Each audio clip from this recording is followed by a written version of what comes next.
ভাবি, তুমি সত্যি করে বলো, রহিম তোমাকে এই কথা বলেছে? হ্যাঁ জায়ান, তুমি বিশ্বাস করো, আমি মিথ্যে কথা বলছি না। আমি ভাবতেও পারিনি রহিমের এরকম নোংরা উদ্দেশ্য আছে। ঠিক আছে ভাবি, তোমাকে চিন্তা করতে হবে না, আমি ওই শালা রহিমকে দেখে নেব। তুই রহিমকে কিছু বলবি না। আমার তো এই মহিলাকে সন্দেহ হচ্ছে। এই কি আদেও সত্যি কথা বলছে? বিশ্বাস করুন আম্মু, আমি কেন মিথ্যা কথা বলতে যাব? আপনার বড় ছেলে আমাকে ফেলে রেখে কোথায় চলে গেছে তার কোনো খোঁজ খবর নেই, আর আপনারা আমাকে দেখার জায়গায় আমার ক্ষতি করার চেষ্টা করছেন। তুমি যে কত বড় মিথ্যাবাদী আমার চেয়ে ভালো তা কেউ জানে না, তাই আমার সন্দেহ হচ্ছে তোমাকে। আম্মু, তুমি চুপ করো, শুধু শুধু ভাবিকে দোষারোপ করো না। রহিম নিশ্চয়ই কিছু বলেছে, তাই ভাবি এই কথা বলছে। জায়ান চৌধুরী এই গল্পের নায়ক। তার বয়স এখন ২৬ বছর। সেই বছর ইঞ্জিনিয়ার কলেজ থেকে পাশ করে ইঞ্জিনিয়ার হয়েছে, নিজে একটা কোম্পানি খুলেছে। জায়ান চৌধুরী ২ ভাই ১ বোন। জাহিদ চৌধুরী বড় আর জায়ান ছোট। একমাত্র ছোট বোন ঝর্ণা সে কলেজে পড়তেছে। আব্বু কিছুদিন আগে মারা গেছে। ওদের আর্থিক অবস্থা এমনিতেই ভালো, তাই কখনো কোনো সমস্যা হয়নি। ওদের আব্বু মারা যাবার পর জাহিদ চৌধুরীর সংসারের হাল ধরেছিল, কিন্তু বিয়ের কিছুদিন পর জাহিদ চৌধুরী বাসায় কাউকে কিছু না জানিয়ে চলে যায়। এই কারণে সালমা বেগম মামুনিকে সহ্য করতে পারে না। তার মনে হয় তার বড় ছেলে বাসা থেকে চলে যাওয়ার কারণ তার বৌমা মামুনি বেগম। জাহিদ চৌধুরী বিয়ের ২ মাসের মাথায় নতুন বউকে ছেড়ে কোথায় চলে গেছে তার খবর কেউ জানে না। খুব চতুর মহিলা মামনি বেগম। আর জায়ান তার ভাবিকে খুব ভালোবাসে আর বিশ্বাস করে, কিন্তু ভাবির মধ্যে সবসময় একটা উদ্দেশ্য কাজ করে। সে জায়ানকে সুস্থ স্বাভাবিক জীবনে দেখতে চায় না। সে তার মনে সর্বদা বিষ ঢালে আর তাকে কুপথে চালনা করে, যেটা জায়ানের মা সালমা বেগম সহ্য করতে পারে না। আর জায়ান খুব মেধাবী ছেলে। সালমা বেগম চায় জায়ান একটা ভদ্র মানুষ হোক, সমাজের সামনে অন্তত ভালো একটা রূপ মানুষ দেখুক। কিন্তু তার বড় বৌমা সবসময় তাতে বাধা দেয়, যার ফলে সালমা বেগম সাথে বৌমা মামুনি বেগমের লড়াই চলতে থাকে। আম্মু, আজকে আমি আব্বুকে খাবার দিতে যাব। ভাইয়ের শরীর ভালো নয়, ও আজ স্কুলে যাবে না। তুই আজ কলেজ যাবি না? না। কিন্তু কেন? সামনের সপ্তাহে থেকে পরীক্ষা, ক্লাস ভালো হচ্ছে না, সেই জন্য যাব না, বাসায় পড়বো।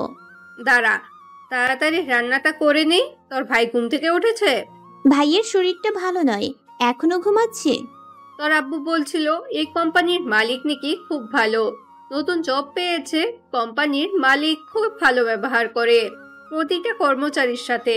কি জানি আম্মু, আব্বু বলছিল আগের কোম্পানির মালিক ভালো ছিল না।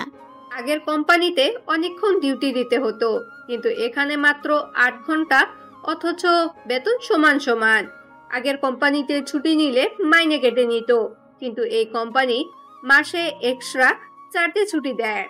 আম্মু, তুমি ততক্ষণ রেডি করো, আমি একটু বেলা আপুদের বাসায় ঘুরে আসি। না, বেলাদের বাসায় তোকে যেতে হবে না, বরং আমি রান্না করছি, তুই সবজিগুলো কেটে দে, আমি তোর ভাইকে ঘুম থেকে তুলি। জানো আম্মু, আজকে বেলা আপুকে দেখতে আসবে। সেই জন্য তো তোকে বারণ করছি। গেলে কি হবে? কিচ্ছু হবে না। কারো বাসায় দেখতে এলে সেখানে না যাওয়াই ভালো। তুই তো বড় হয়েছিস, এগুলো বুঝতে পারিস না? কেন, বেলা আপু শ্বশুরের বাসায় লোকেরা বুঝি তোমার মেয়েকে পছন্দ করে নেবে? না করার কি আছে? তোকে দেখতে শুনতে ভালো, যে কেউ লোক তোকে পছন্দ করতে পারে। সেই জন্য তোর জন্য আমার খুব চিন্তা হয়। গরিব ঘরে এত রূপ নিয়ে কেউ জন্মায়? তোর আব্বুর কি আছে বল? শুধু একটা প্রাইভেট কোম্পানিতে চাকরি করে, ওই টাকাতে কি আর হবে? তারপর ভাড়া, বাসায় থাকি, এত খরচ, ওই সামান্য বেতনে চলাতে হয়। আম্মু, তুমি চিন্তা করো না, আমি পড়াশোনা শেষ করে ভালো চাকরি করব। আমি যখন চাকরি করব, আব্বুকে চাকরি করতে দিব না। আর তো মাত্র 2 বছর, অনার্সটা কমপ্লিট করে ফেলি, তারপরে যে কোনো একটা জব পেয়ে যাব। না না, তোকে চাকরি করতে হবে না। ভালো ছেলে দেখে তোকে বিয়ে দিয়ে দিব। তোর মামা বলেছিল একটা ভালো ছেলে আছে, শুধু তোর আব্বুর মত নেই এত তাড়াতাড়ি তোকে বিয়ে দেওয়ার, সেই জন্য বিষয়টা চাপা পড়ে গেছে। এত তাড়াতাড়ি কে বিয়ে করবে? আগে নিজের পায়ে দাঁড়াই, স্বাবলম্বী হই, তারপরে ভেবে দেখব। এখনই সব ঝামেলায় আমি যাব না। অর্পিতা হলো এই গল্পের নায়িকা। তার বয়স এখন 18 বছর। সে অনার্স প্রথম বর্ষের ছাত্রী। তার ছোট ভাই আছে, তার নাম রাজু। অর্পিতা তার আব্বুর খুব আদরের মেয়ে। এরপর কথা শেষ হয়ে গেল অর্পিতা আর তার আব্বুর জন্য খাবার নিয়ে দিতে যায়। তাদের বাসা থেকে কোম্পানির দূরত্ব বেশি দূর নয়। অর্পিতার আব্বু সকালে চলে যায়। তারপর অর্পিতার ভাই রাজু যখন স্কুলে যায় তার বাবার জন্য ভাত নিয়ে যায়। রাজু এবছর ক্লাস 7-এ পড়তেছে। তার স্কুল আর তার আব্বুর কোম্পানি পাশাপাশি হওয়ায় রাজু স্কুলে টিফিনের সময় বাসা থেকে তার আব্বুর জন্য টিফিন নিয়ে আসে। তার আব্বুকে খাবার দিয়ে স্কুলে যায়। কিন্তু রাজুর শরীর খারাপের জন্য আজকে অর্পিতা তার আব্বুকে খাবার দিতে এসেছে। গেট খুলে সিকিউরিটি গার্ডকে জিজ্ঞাসা করে তার আব্বুর কথা। গার্ড তাকে বলে এখনো লাঞ্চের সময় হয়নি, দুপুর 2টোর সময় লাঞ্চ হবে। অর্পিতাকে অপেক্ষা করতে বলে। গার্ডের কথা মতো অর্পিতা অপেক্ষা করতে থাকে। কিছুক্ষণ পর কোম্পানির ম্যানেজার এলে অর্পিতা জিজ্ঞাসা করে। অর্পিতা একটু অন্যমনস্ক ছিল, তাই সে ম্যানেজারের কথা শুনতে পায় না। ম্যানেজার পুনরায় তাকে জিজ্ঞাসা করে। অর্পিতা বলে, আমার আব্বুকে খাবার দিতে এসেছি। তোমার আপুর নাম কি? মনসুর আলী, উনি এই কোম্পানিতে কাজ করে। তা কতদিন ঢুকেছে? আজকে নিয়ে 23 দিন কাজ করছে। ও নতুন কাজে ঢুকেছে বুঝি? হ্যাঁ, এই কোম্পানিতে নতুন। ঠিক আছে, এখনই লাঞ্চের টিফিন দেওয়া হবে, তুমি বসো। দেখতে দেখতে লাঞ্চ টাইম শেষ হয়ে যায়। অর্পিতা দেখতে পায় তার আব্বু আসছে। মেয়েকে দেখতে পেয়ে মনসুর আলী জিজ্ঞাসা করে, আজকে তুই এসেছিস, ভাই আসেনি? ভাইয়ের শরীরটা ভালো নয়, ও তো স্কুলে যায়নি, তাই আমি এসেছি। মনসুর আলী খেতে বসেছে। পাশে তার মেয়ে অর্পিতা। সেটা খেয়াল করে ম্যানেজার বলল, মেয়ে বুঝি আবুকে খুব ভালোবাসে? শামসুরের কথা শুনে মনসুর আলী একটু হাসলো, তারপর বলল, হ্যাঁ স্যার, ওই আর কি। তা তোমার মেয়ের নাম কি, কিসে পড়ে? শামসুরের কথা শুনে অর্পিতা বলল, আমার নাম অর্পিতা, আমি অনার্স প্রথম বর্ষের ছাত্রী। ও আচ্ছা, তা পড়াশোনার সাথে সাথে কিছু কাজ করার ইচ্ছে আছে? বলছি পার্ট টাইম কোনো জব? শামসুর কথা শুনে অর্পিতা বলল, হ্যাঁ স্যার, ইচ্ছা আছে। তাহলে তুমি আজকে বিকেলে 4টের সময় আমার সাথে দেখা করবা। অর্পিতার কথা শুনে তার আব্বু মনসুর আলী অর্পিতাকে বকতে লাগলো আর বলল, তোকে এখন কোনো কাজ করতে হবে না, আগে তুই তোর পড়াশোনা শেষ কর, আমি তো আছি নাকি? তা মেয়ে যদি পড়াশোনার সাথে সাথে পার্ট টাইম কোনো জব করে সমস্যা কোথায়? সমস্যা আছে স্যার, তাই বলছি ওর আম্মু জানলে বকাবকি করবে, তাই ও এখন কোনো কাজ করবে না। শামসুর লোকটা ভালো নয়, সেটা মনসুর আলী কাজে যোগ দেওয়ার সাথে সাথে জানতে পেরেছে, তাই সে মেয়েকে সাবধান করছে। জানিস কালকে আজকে আমাদের কোম্পানিতে একটা পরী এসেছিল। পড়ি? হ্যাঁ পরী, খুবই সুন্দর দেখতে একটা মেয়ে। তার আব্বু আমাদের কোম্পানিতে কাজ করে। এই মেয়েটাকে যেভাবেই হোক আমাদের খাঁচায় বন্দি করতে হবে। তাই বুঝি? তাহলে মেয়েটাকে তো একবার দেখতে হচ্ছে। মেয়েটা আজকে ওর আব্বুকে খাবার দিতে এসেছিল। তাহলে আমরা কাজে নেমে পড়ি, অনেকদিন ধরে উপোস আছি, আর পাচ্ছি না ভাই, কিছু একটা ব্যবস্থা করো। সে এবার বলতে এই পরীটাকে। কি ব্যাপার, শামসুর ভাই কি পরিটরি নিয়ে আলোচনা করছেন? না মানে সেরকম নয়, আসলে খালাকে বলেছিলাম আমাদের কোম্পানিতে নতুন এমপ্লয়িটি কাজ করছে, তার নাম মনসুর আলী, তার এক সুন্দরী মেয়ে আছে। তা কর্মচারী সুন্দরী মেয়ে আছে তো কি হয়েছে? না কিছু হয়নি, এমনি বলছিলাম। এই কোম্পানিতে কর্মচারীরা কাজ করে, পরিশ্রম করে, তারা প্রত্যেকেই আমার নিজেদের লোক, তাই আমি আপনাদের বারণ করছি তার ফ্যামিলির কোনো মেম্বারের প্রতি যেন খারাপ নজর দেয়া না হয়। এতে যদি কোম্পানির ক্ষতি হয়, আমার থেকে খারাপ কেউ হবে না। জায়ান জানতো শামসুর ভালো নয়, সে নিশ্চয় মেয়েটাকে নিয়ে আলোচনা করছে, তাই জায়ান বুঝতে পেরে তাকে সতর্ক করে দিল। এদিকে মামুনি বেগম জায়ানকে উত্তেজিত করে তুলল। জায়ান, তুমি তো জানো তোমার ভাইয়া চলে যাবার পর দিনগুলো কেমন কেটেছে। আমি ভালো নেই, আমি ভালো থাকতে চাই, তাই তুমি আমাকে সাহায্য করো। তুমি বলো না ভাবি, তোমার কিসের দুঃখ? তোমার জন্য আমি জীবন দিয়ে দিব। জায়ান চৌধুরী ও মামুনি বেগমের কথা শুনে জায়ানের মা সালমা বেগম বলল, জায়ান এই শয়তান মহিলার কথা শুনবে না। ও এই সংসারে ভালো চায় না। আম্মুর কথাগুলো শুনে জায়ান তার আম্মুর দিকে তাকালো। তারপর আম্মুর কাছে এসে তার পায়ের কাছে বসে আম্মুকে বলল, আম্মু, তুমি সবসময় ভাবির সাথে খারাপ ব্যবহার করো কেন? এরকম করো আম্মু, তুমি জানো তো ভাবির কত কষ্ট। ভাইয়া বিয়ে করে 2 মাসের মাথায় ভাবিকে ছেড়ে চলে গেছে। কই, ভাবি তো আমাদের ছেড়ে যায়নি। সে তো কষ্ট করে আমাদের বাসায় পড়ে আছে। তুমি একটু বোঝার চেষ্টা করো আম্মু, ভাবি খুব ভালো মেয়ে। তুমি ওকে বৌমা না ভেবে নিজের মেয়ে ভাবতে পারো না? ছেলের কথা শুনে সালমা বেগম রেগে যায় আর বলে, জায়ান, বুঝতে পারছি না, ওর ভালো মেয়ে নয়, ও ষড়যন্ত্রকারী। শুধু তোর চোখের পটি পড়ে আছে, তাই তুই বুঝতে পারছিস না। ও আমাদের সংসারটা শেষ করতে এসেছে। ও ভালো মেয়ে নয়, তুই বিশ্বাস কর। আম্মু, তুমি তো আমার ভালো আম্মু, পৃথিবীর বেস্ট আম্মু, তাই তোমাকে তো কিছু বোঝাতে হবে না। তুমি একটু ভাবিকে মানিয়ে নাও। কথা বলে জায়ানের ফোন বাজায়। সে ফোন রিসিভ করতে রুমে চলে যায়। আর সাথে সাথে মামুনি বেগম শাশুড়ি সালমা বেগমের উপর ঝাঁপিয়ে পড়ে আর বলে, এবার যদি তুমি কিছু বলো তোমার কি অবস্থা করি দেখবে। বুড়িকে একবার পানিতে ছুঁড়ে ফেলে দিব, কেউ জানতেও পারবে না, তাই মুখ বন্ধ করে রাখো। হ্যালো, রহিমকে খুঁজে পেয়েছিস? হ্যাঁ স্যার, পেয়েছি। ঠিক আছে, ওকে আমাদের ডেরায় নিয়ে আয়। তারপর আমি দেখছি, আমি 5 মিনিটের মধ্যে ওখানে পৌঁছে যাচ্ছি। আর কোনো কথা না বলে জায়ান খুব তাড়াতাড়ি সেখান থেকে বেরিয়ে যায়। মামনি বেগমকে রহিম কোনো খারাপ কথা বলেনি, সে নিজেই গল্প তৈরি করেছে। কারণ মামনি বেগমের সত্যিটা রহিম জেনে গেছে। সে তাদের দলের একজন সদস্য। মামনি বেগম খুব চালাক মহিলা। সে জানে জায়ান সত্যিটা জেনে গেলে তার বিপদ অনিবার্য, তাহলে তার ইচ্ছা পূরণ করতে সে পারবে না। জায়ান রেগে চলে যাচ্ছে দেখে সালমা বেগম ছেলেকে ডেকে, কিন্তু জায়ান তার কোনো কথা শোনে না। সে রেগে বেরিয়ে যায়। সালমা বেগম মামনি বেগমকে উদ্দেশ্য করে বলে, এই ডাইনির জন্য আজকে যদি কোনো অঘটন ঘটে তোকে আমি ছাড়ব না। আমি জায়ানকে আর কোনো ভুল করতে দেব না। আমি ওর আম্মু, ওকে আমি ফিরিয়ে আনবো। তোর যদি ক্ষমতা থাকে তুই ওকে আটকা।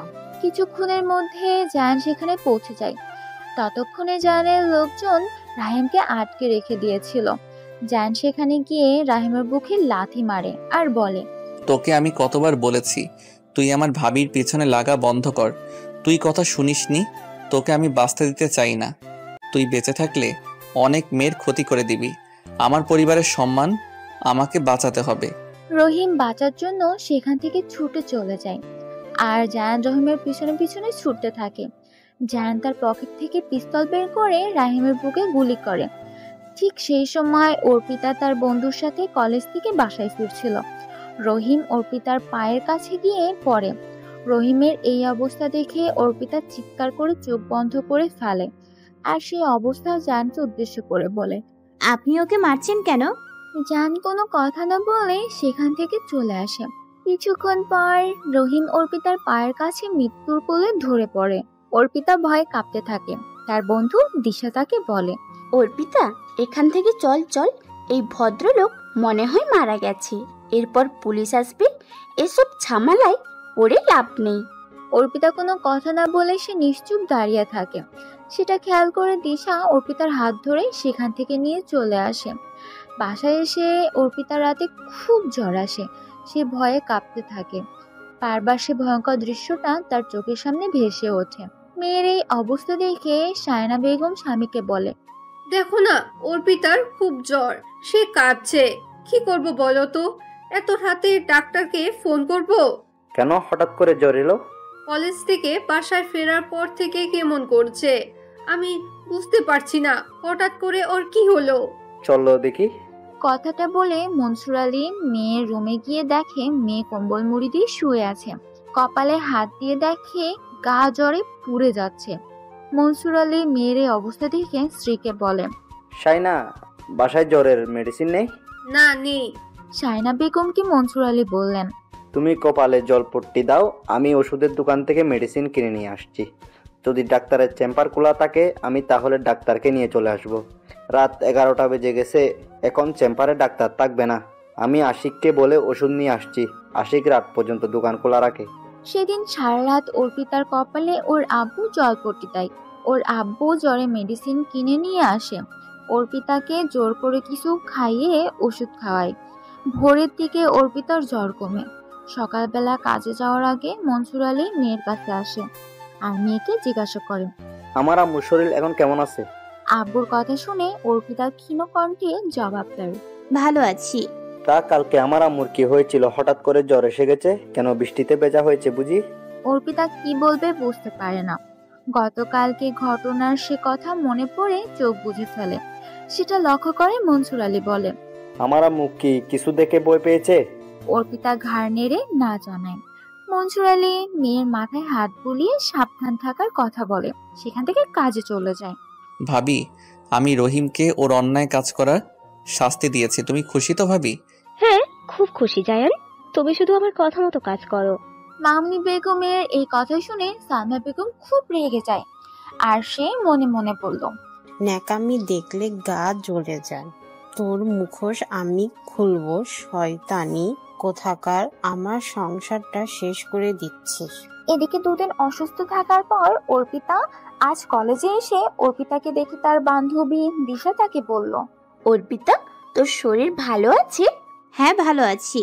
তোকে একটা কথা বলবো? হ্যাঁ, বলো না। সেদিন ওই লোকটাকে যে ভয়ঙ্কর ভাবে মারলো, ওই লোকটার নাম জানিস তুই? না, নাম জানি না। না, আমি ওনাকে কখনো দেখেছি।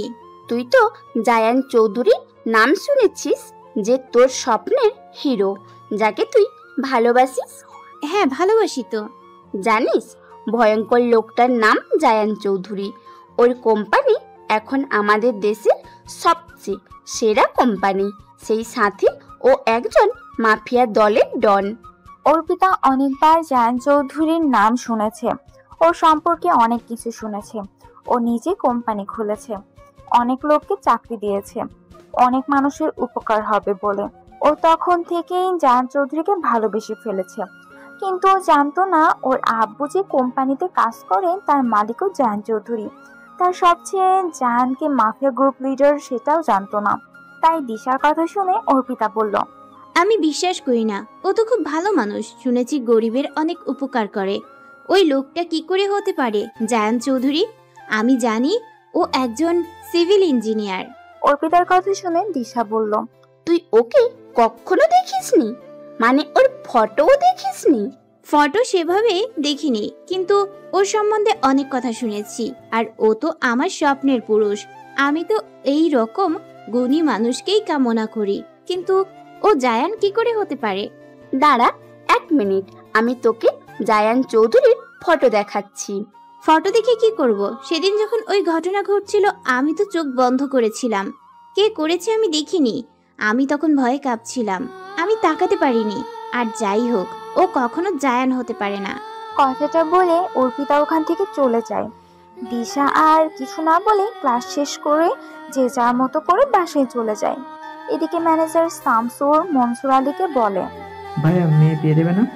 দেব, তবে এখন নয়, আগে পড়াশোনা শেষ করুক, তারপর বিয়ে দেব। কিছুদিন পর এক ঘটনা ঘটল, যেটা অর্পিতা ও জায়ান কেউ ভাবতে পারেনি।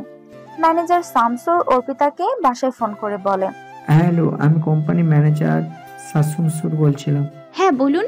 তোমার আব্বু যেন কেমন করছে, তুমি এখনই কোম্পানিতে চলে এসো, বাসা কাউকে কিছু বলার দরকার নেই। আব্বুর কি হয়েছে?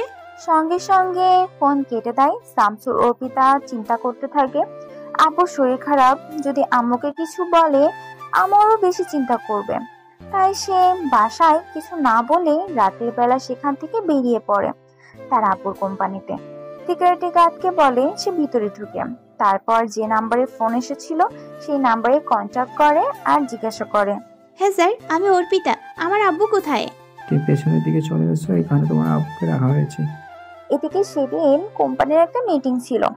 মিটিং শেষে সবাই ড্রিঙ্ক করে। জায়ান সেদিন একটু বেশি ড্রিঙ্ক করেছিল।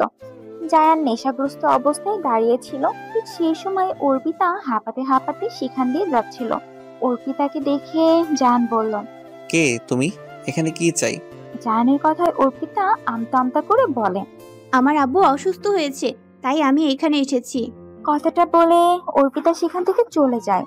অন্ধকার থাকার জন্য জায়ানকে চিনতে পারে না। জায়ান অর্পিতাকে চিনতে পারে না। অর্পিতা শামসুরের বলা জায়গায় যায়। সেখানে গিয়ে শামসুরকে বলে, স্যার, আমার আব্বু কই? তোমার আব্বু ভালো আছে, ওনাকে বাসায় পাঠিয়ে দেওয়া হয়েছে। তুমি বসো আর এত হাঁপায়ে গেছো কেন? একটু পানি খাও, তারপর বাসায় ফিরে যাবে। অর্পিতার গলা শুকিয়ে গিয়েছিল, তাই সে আগে পরে না ভেবে বোতল থেকে পানি কিনে নেয়। তারপর তার মাথা ঘুরতে থাকে। শামসুর সেই সুযোগে একটা রুমে অর্পিতাকে নিয়ে যায়। এদিকে জাহানের ভীষণ টায়ার্ড লাগায় সে ওই রুমে গিয়ে শুয়ে পড়ে আর ভেতর থেকে রুমটা লক করে দেয়। এদিকে শামসুর রুমের কাছে এসে দেখে রুমটা ভিতর থেকে লক করা আছে। সে দুই একবার রুমটা ধাক্কা দেয়, কিন্তু কিছু বুঝতে পারে না কি রুমের ভিতর থেকে রুম লক করে। সে মনে মনে ভাবে আর বলে, কি জানি, মেয়েটা তো এই রুমে লক করলাম, কোথায় গেল কে জানে। এদিকে জায়ান নেশার ঘরে অর্পিতাকে জড়িয়ে ধরে ঘুমাচ্ছে। দুজনে নিশ্চিন্তে ঘুমাচ্ছে। দুজনেই জানতে পারলো না তাদের অগোচরে কি ঘটে গেল। খুব সকালবেলা জায়ানের ঘুম ভেঙে যায়। সে দেখে তার বাহু ধরে এক সুন্দরী মেয়ে শুয়ে আছে। জায়ান কিছুক্ষণ অর্পিতার মুখের দিকে তাকিয়ে থাকে আর ভাবে, এই সুন্দরী মেয়েটা কোথা থেকে এলো? সে কি স্বপ্ন দেখছে? সে ঘুম থেকে উঠে চোখে মুখে পানি দেয়।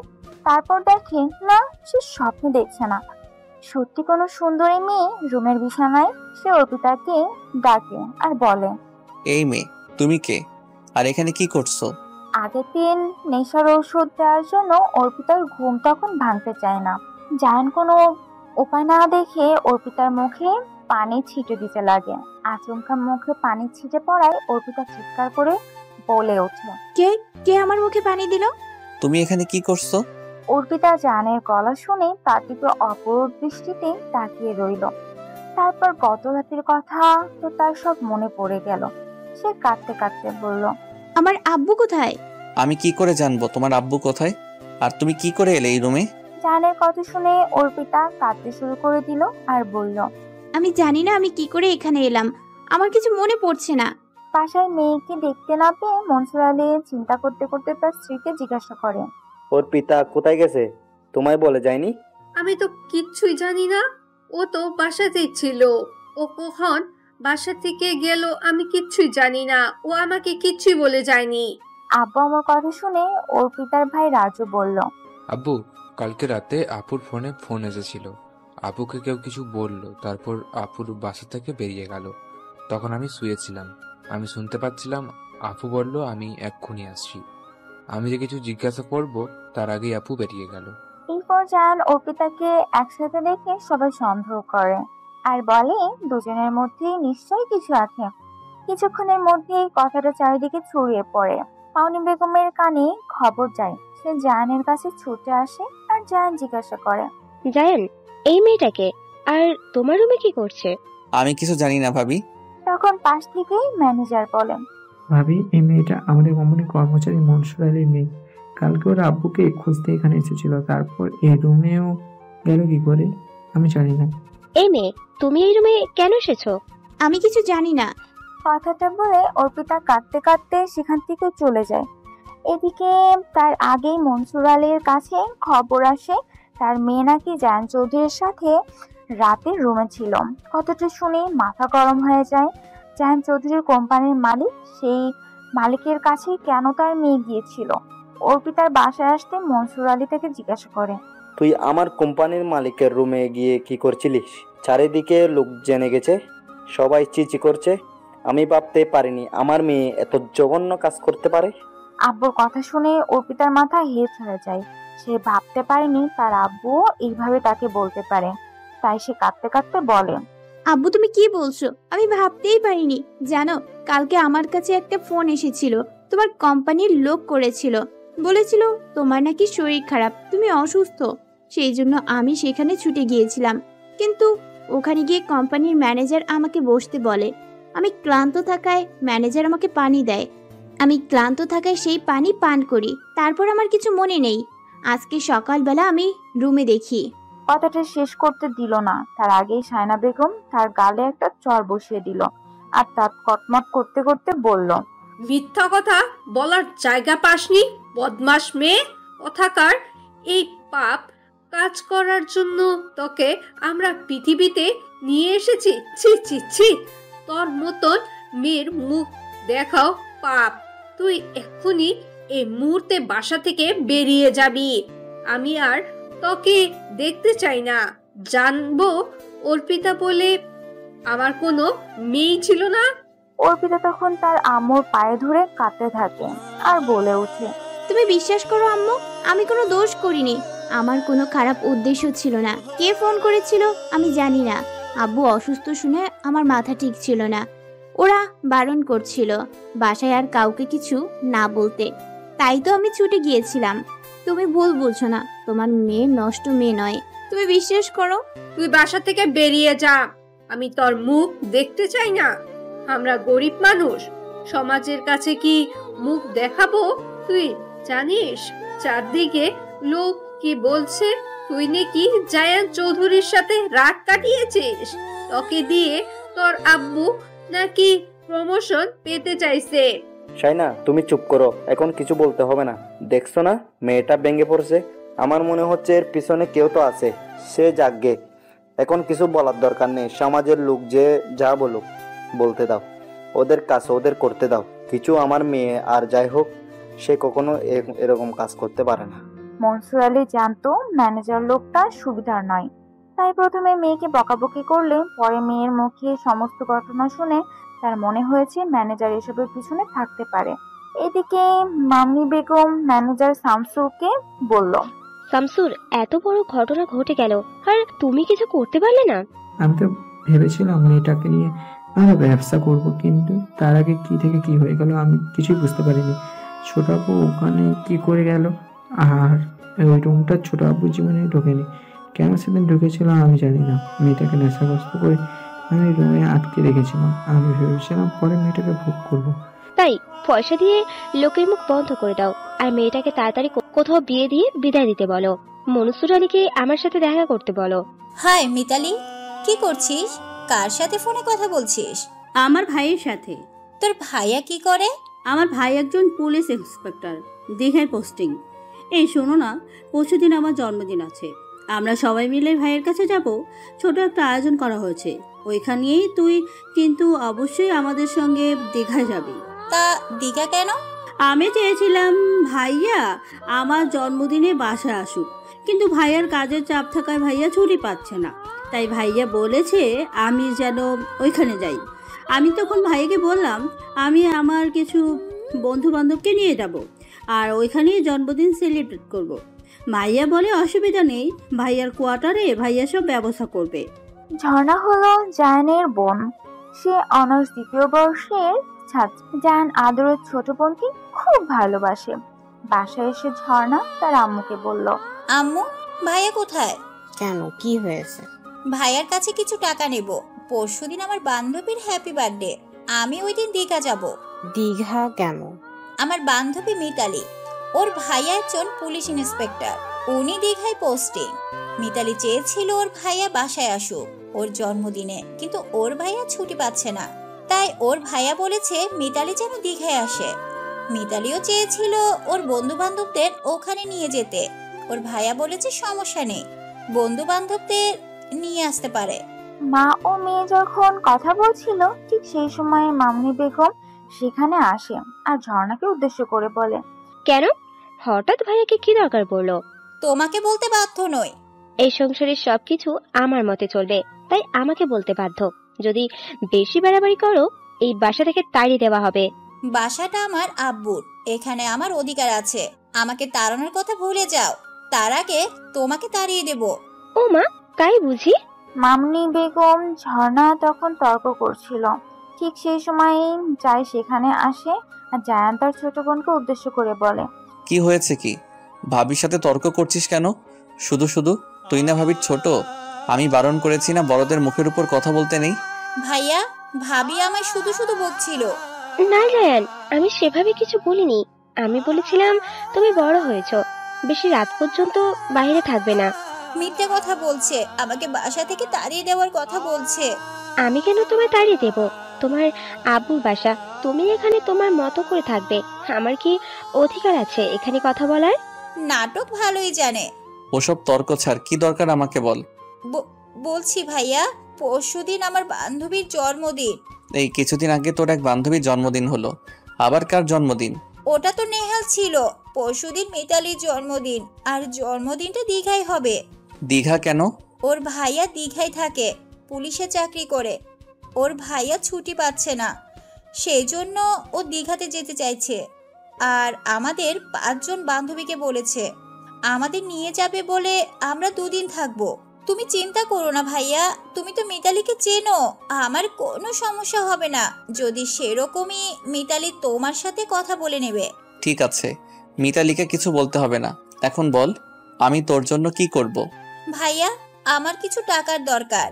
মিতালিকে কি দিতে হবে, তাছাড়া আমার কিছু কেনাকাটা করতে হবে। কেন?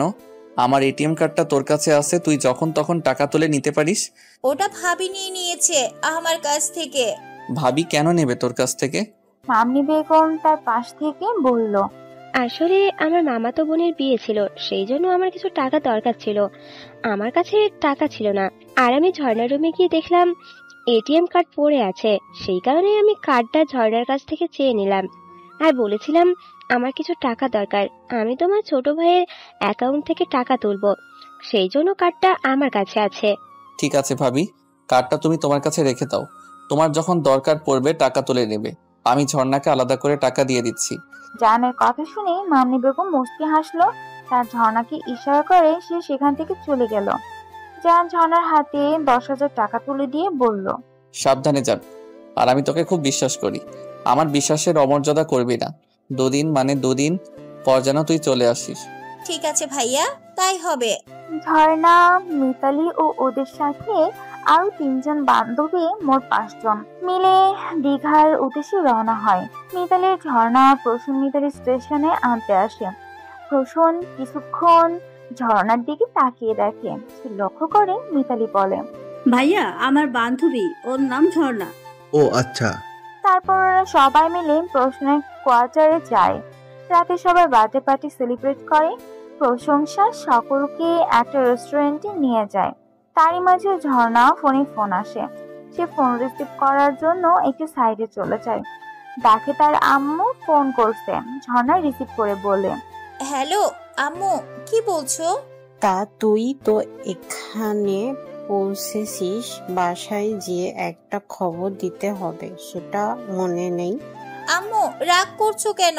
আমি আজ সকালে এসে পৌঁছেছি, তারপর মিতালির জন্মদিন, সেজন্য একটু বাইরে এসেছি। আমি আজকে রাতেই ফোন করতাম তোমায়। কোথায় গেলে? তোর বাসার কথা মনে থাকে না? বাসায় যে আম্মু অপেক্ষা করে, তার খবর আছে। ওহ আম্মু, সরি বললাম তো, তুমি রাগ করো না। আম্মু, ভাইয়া কোথায়? ভাইয়া এখনো বাসায় আসেনি। তোমাদের আদরের বড় বৌমা কোথায়? কোথায়? নিশ্চয়ই ষড়যন্ত্র করছে। কেউ ডাকছে বলে ফোনটা কেটে দেয় ঝর্ণা। পিছন ফিরতে দেখে মিতালির ভাইয়া কুসুম। কুসুম ঝর্ণাকে বলে, কে ফোন করেছিল? আম্মু? হ্যাঁ। ভিতরে চলো, কেক কাটা হবে। হ্যাঁ চলুন।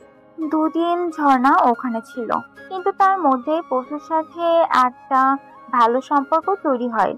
প্রসূন মনে মনে ঝর্ণাকে পছন্দ করে ফেলে। ঝর্ণাও চাইছিল, কিন্তু ঝর্ণা তার ভাইয়ের কথা মনে করে প্রসূনকে একটু এড়িয়ে যায়। সেটা লক্ষ্য করে প্রসূন বলে, বলছি আমি কি এতটাই অযোগ্য? এই ফোন নাম্বারটা আমার।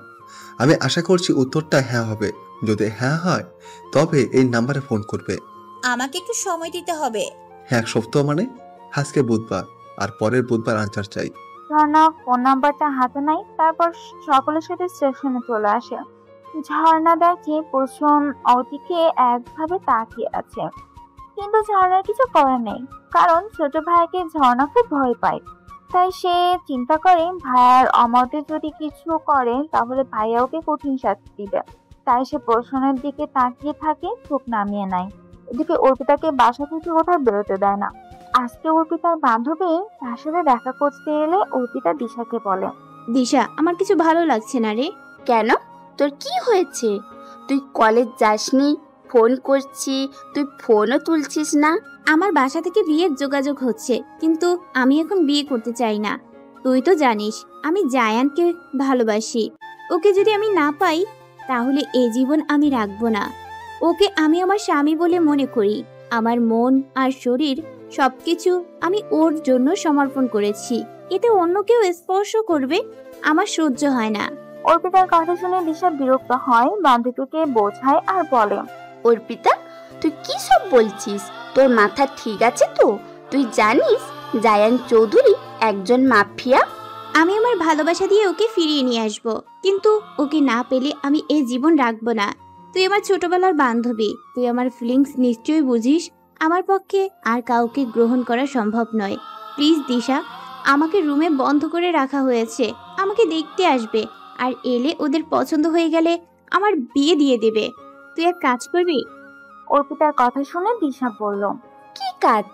আমি একটা চিঠি লিখে দেব, তুই জায়ানকে দিতে পারবি? তুই কি বলছিস অর্পিতা? অর্পিতা কাঁদতে কাঁদতে সেদিন ঘটে যাওয়া সমস্ত ঘটনা দিশাকে খুলে বলল। আমি জানি না কে আমাকে ওই রকম বন্দি করে রেখেছিল, আর জায়ান ওখানে কি করে এলো। হয়তো আল্লাহর এটা ইচ্ছা। ও তো আমার মনের মানুষ, তাই সেদিন আমার কোনো আফসোস ছিল না। কিন্তু আমার আম্মু সেটা বুঝলো না। রেগে গিয়েছিল প্রথমে, কিন্তু পরে শান্ত হয়েছিল। কিন্তু পরে আম্মুকে আর বোঝানো গেল না। ওর পরিচিত আত্মীয় ছেলের সাথে আমার বিয়ের যোগাযোগ করেছে, কিন্তু আমি বিয়ে করতে চাই না। প্লিজ দিশা, আমার এইটুকু উপকার কর তুই। তোর কাছে সারা জীবন কৃতজ্ঞ থাকবো। অর্পিতা অসহায় মুখটা দিশার খুব কষ্ট হলো, তাই সে অর্পিতাকে বলল, ঠিক আছে, তুই লিখে দে, আমি দেখছি কিভাবে ওনাকে দেওয়া যায়। ওনার ফোন নাম্বারটা যদি জানতাম তাহলে সুবিধা হতো। অর্পিতা আর দিশা যখন কথা বলছিল তখন অর্পিতার আম্মু সায়না বেগম রুমে ঢুকে আর দিশাকে উদ্দেশ্য করে বলে, দিশা অর্পিতাকে দেখতে আসবে, তুমি একটু অর্পিতাকে সাজিয়ে দেবে তো? যদি ছেলের বাড়ির লোকের পছন্দ হয়ে যায় ভাবছি বিয়ে দিয়ে দেব। অর্পিতার আম্মুর মুখে থেকে কথা শুনে দিশা বলল, আন্টি, অর্পিতা তো গ্র্যাজুয়েশন কমপ্লিট করতে পারতো, তারপর তার বিয়ে দিতে পারতেন। আমি তো এটাই ভেবেছিলাম, কিন্তু মেয়ের কপালে লেখাপড়া নেই, তাই যেটুকু শিখিয়েছি সেটাই যথেষ্ট। তারপর শ্বশুরবাড়ির লোক যদি মনে করে পড়াবে, সেখানে আমাদের কোনো আপত্তি নেই। সায়না বেগম রুম থেকে চলে গেল। অর্পিতা জায়ানের উদ্দেশ্যে একটা চিঠি লেখে আর সেই চিঠিটা দিশাকে দেয়। দিশা চিঠিটা নিয়ে জায়ানের উদ্দেশ্যে রওনা হয়। জায়ানদের বাসার ঠিকানা জানতো না, তাই অর্পিতার কাছে ওদের কোম্পানির ঠিকানা জেনে নিয়েছিল। সিকিউরিটি গার্ডকে জিজ্ঞাসা করে জায়ানের সাথে দেখা করতে চাই। সিকিউরিটি গার্ড কারণ জিজ্ঞাসা করে সে বলল, আমার আব্বু খুব অসুস্থ, আর স্যার তো বড় উপকারী, সেই কারণে স্যারের আমি একটু সাহায্য চাই। সিকিউরিটি গার্ড দিশার কান্না দেখে জায়ানকে ফোন করে সব কথা বলে। জায়ান গার্ডকে বলে ভিতরে আসতে। দিশা ভিতরে গিয়ে জায়ানের উদ্দেশ্যে বলে, স্যার আসবো? জায়ান তখন গুরুত্বপূর্ণ কথাগুলো ফাইল চেক করছিল। সেগুলো দেখতে দেখতে দিশাকে ভিতরে আসতে বলে, তারপর ইশারায় তাকে বসতে বলে। দিশা বসতে জায়ান দিশার দিকে তাকিয়ে দেখে, তারপর জিজ্ঞাসা করে, হ্যাঁ বলুন, আপনার কি উপকার করতে পারি? গার্ড বলছিল আপনার আব্বু নাকি অসুস্থ, তা আপনার আব্বুর কি হয়েছে? জায়ানের কথায় দিশা কি বলবে বুঝতে পারলো না। সে জায়ানকে উদ্দেশ্য করে বলতে লাগলো, স্যার, আপনি হয়তো আমাকে চেনেন না, কিন্তু আমি আপনাকে চিনি। আমি একটু মিথ্যা কথা বলেছি। দিশার কথা শুনে জায়ান ভুরু কুঁচকে দিশার দিকে তাকায় আর বলে, মিথ্যে কথা বলছেন? আমি ঠিক বুঝলাম না, কি মিথ্যে বলেছেন? দিশা কিছু না বলে আগেই দিশার গলা শুকানো হয়ে গেছে, তাই টেবিলের দিকে তাকিয়ে বলল, স্যার, আমি একটু পানি খেতে পারি? হ্যাঁ অবশ্যই পারেন। দিশা এক নিঃশ্বাসে পানিটা শেষ করলো, তারপর জায়ানের দিকে তাকিয়ে বলল, স্যার, আমায় ভুল বুঝবেন না, আমি একটা অনুরোধ নিয়ে আপনার কাছে এসেছি। আমার আব্বু অসুস্থ নয়। দিশার কথা শুনে জায়ান দিশাকে বলল, আপনি কি বলছেন আমি ঠিক বুঝতে পারছি না। একটু পরিষ্কার করে বলুন না। দেখুন আমার সময়ের দাম আছে, আর কোনো ভনিতা আমি সহ্য করব না। আপনি বলুন না, নির্ভয় বলুন। জানের কথা শুনে দিশা অনেকটা সাহস সঞ্চয় করে। তারপর ব্যাগ থেকে অর্পিতার চিঠিটা বের করে জানের উদ্দেশ্যে বলে, স্যার, এই চিঠিটা পড়বেন, তারপর বাকিটা আপনার সিদ্ধান্ত। জানবেন, আপনার সিদ্ধান্তে একটা মেয়ের বেঁচে থাকার নির্ভর করছে। জান দিশার কথা শুনে কিছু বুঝতে পারে না, তবুও দিশার হাতে চিঠি দেখে সে হাত বাড়িয়ে চিঠিটা নেয়। তারপর তার চোখ যায় সেই চিঠির লেখার উপর, যেখানে অর্পিতা লিখেছেন, প্রিয় জায়ান জি, আপনি আমার প্রণাম নিবেন। আমি যখন খুব ছোট তখন থেকেই আপনাকে ভালোবাসি। আপনার গুণের কথা আমি শুনেছি। আপনি ভীষণ পরোপকারী একটা মানুষ। জানি না সেদিন আমাকে কেউ রুমে নিয়ে গেল আর সারা রাত আমি আপনার সাথে কাটিয়েছিলাম। ওটা হয়তো আল্লাহর ইচ্ছা ছিল। আমি মন থেকে অনেকদিন আগে থেকেই আমাকে কামনা করতাম। হয়তো আমার আল্লাহ আমার ডাকে সাড়া দিয়েছিলেন। ওই জায়গায় আপনি না হলে অন্য কেউ হলে আমি আত্মহত্যা করতাম। কিন্তু আপনি আমার প্রথম প্রেম, আর সারা জীবন আপনিই থাকবেন আমার মনে। এই মনে শুধু আপনার বসবাস। এই ঘটনার পর আমার বাসার লোক আমাকে রুমে বন্দি করে রেখে দিয়েছে। ওরা আমার বিয়ের যোগাযোগ করছে, আমাকে দেখতে আসবে, আর পছন্দ হয়ে গেলে আমার বিয়ে হয়ে যাবে। কিন্তু যেমন আমি আপনাকে দিয়েছি সেই মন আর কাউকে দেওয়া আমার পক্ষে সম্ভব নয়। তাই আপনার কাছে আমার অনুরোধ, যদি আমাকে বিন্দুমাত্র আপনার ভালো লেগে থাকে আপনি আমার ডাকে সাড়া দিবেন। সারা জীবন আমি আপনার দাসী হয়ে থাকবো, কিন্তু আপনাকে ছাড়া এই জীবন আমি কল্পনাও করতে পারি না। ভালো থাকবেন, আপনার অর্পিতা। চিঠিটা পড়ে জায়ান দিশাকে জিজ্ঞাসা করলো, সেদিন রুমে ওকে আটকে রাখা হয়েছিল, কে করেছিল আমি জানি না। আমি সেদিন ভুল করে ওই রুমে ঢুকে পড়েছিলাম। সে যাকে, আমি মেয়েটার কোনো ক্ষতি করিনি, কিন্তু যে মেয়েটা সবকিছু জেনে আমাকে এত ভালোবাসে, সেই মেয়েটাকে আমি অস্বীকার করব কি করে? কবে অর্পিতাকে দেখতে আসবে? আজ বিকেলে। তুমি অর্পিতার ফোন নাম্বার জানো? জায়ান কথা শুনে দিশা হাসলো, তারপর বলল, অর্পিতা আমার বেস্ট ফ্রেন্ড, আর আমার বেস্ট ফ্রেন্ডের ফোন নাম্বার আমি জানবো না? কিন্তু স্যার, অর্পিতার ফোন ওর আম্মুর কাছে আছে। আমি তো আপনার ফোন নাম্বার জোগাড়ের চেষ্টা করেছিলাম, কিন্তু পারিনি। আমি জানতাম আপনি ভীষণ পরোপকারী, সেই কারণে নাটক আমাকে করতে হয়েছে। আপনার গার্ডকে আমার আব্বুর অসুস্থতার কথা বলেছি, তার জন্য সরি। আমি অর্পিতার নাম্বার দিচ্ছি, কিন্তু ফোন যদি অর্পিতার আম্মু ধরে? তুমি তোমার নাম্বার থেকে ফোন করো, আর অর্পিতার আম্মুকে বলো তুমি নিজে অর্পিতার সাথে কথা বলবে। তারপর ফোনটা আমাকে দাও। তুমি কিছু মনে করবে না, বয়সে ছোট বলে তুমি বলছি। না স্যার, ঠিক আছে। আপনি আমার দুলাভাই হবে, এটুকু তো অধিকার থাকতেই পারে। কিছু মনে করবেন না, সম্পর্ক যদি শালি হই তাই একটু মজা করলাম। তারপর দিশা ওর ফোন থেকে অর্পিতাকে ফোন করলো। অর্পিতার আম্মু ফোন ধরলো। হ্যালো বলতেই দিশা বলল, আন্টি, আমি দিশা বলছি। অর্পিতা কোথায়? অর্পিতা কোথায় থাকবে? ও রুমেই আছে। আর তোমাকে আমি কি বলেছিলাম মনে নেই? কি বলেছিলেন আন্টি? আমার তো মনে পড়ছে না। দিশার কথা শুনে শায়না বেগম রেগে যায় আর বলে, আজকাল মেয়েদের এই এক রোগ, সবকিছু ভুলে যাওয়া। তোমায় বলেছিলাম না অর্পিতাকে আজকে দেখতে আসবে?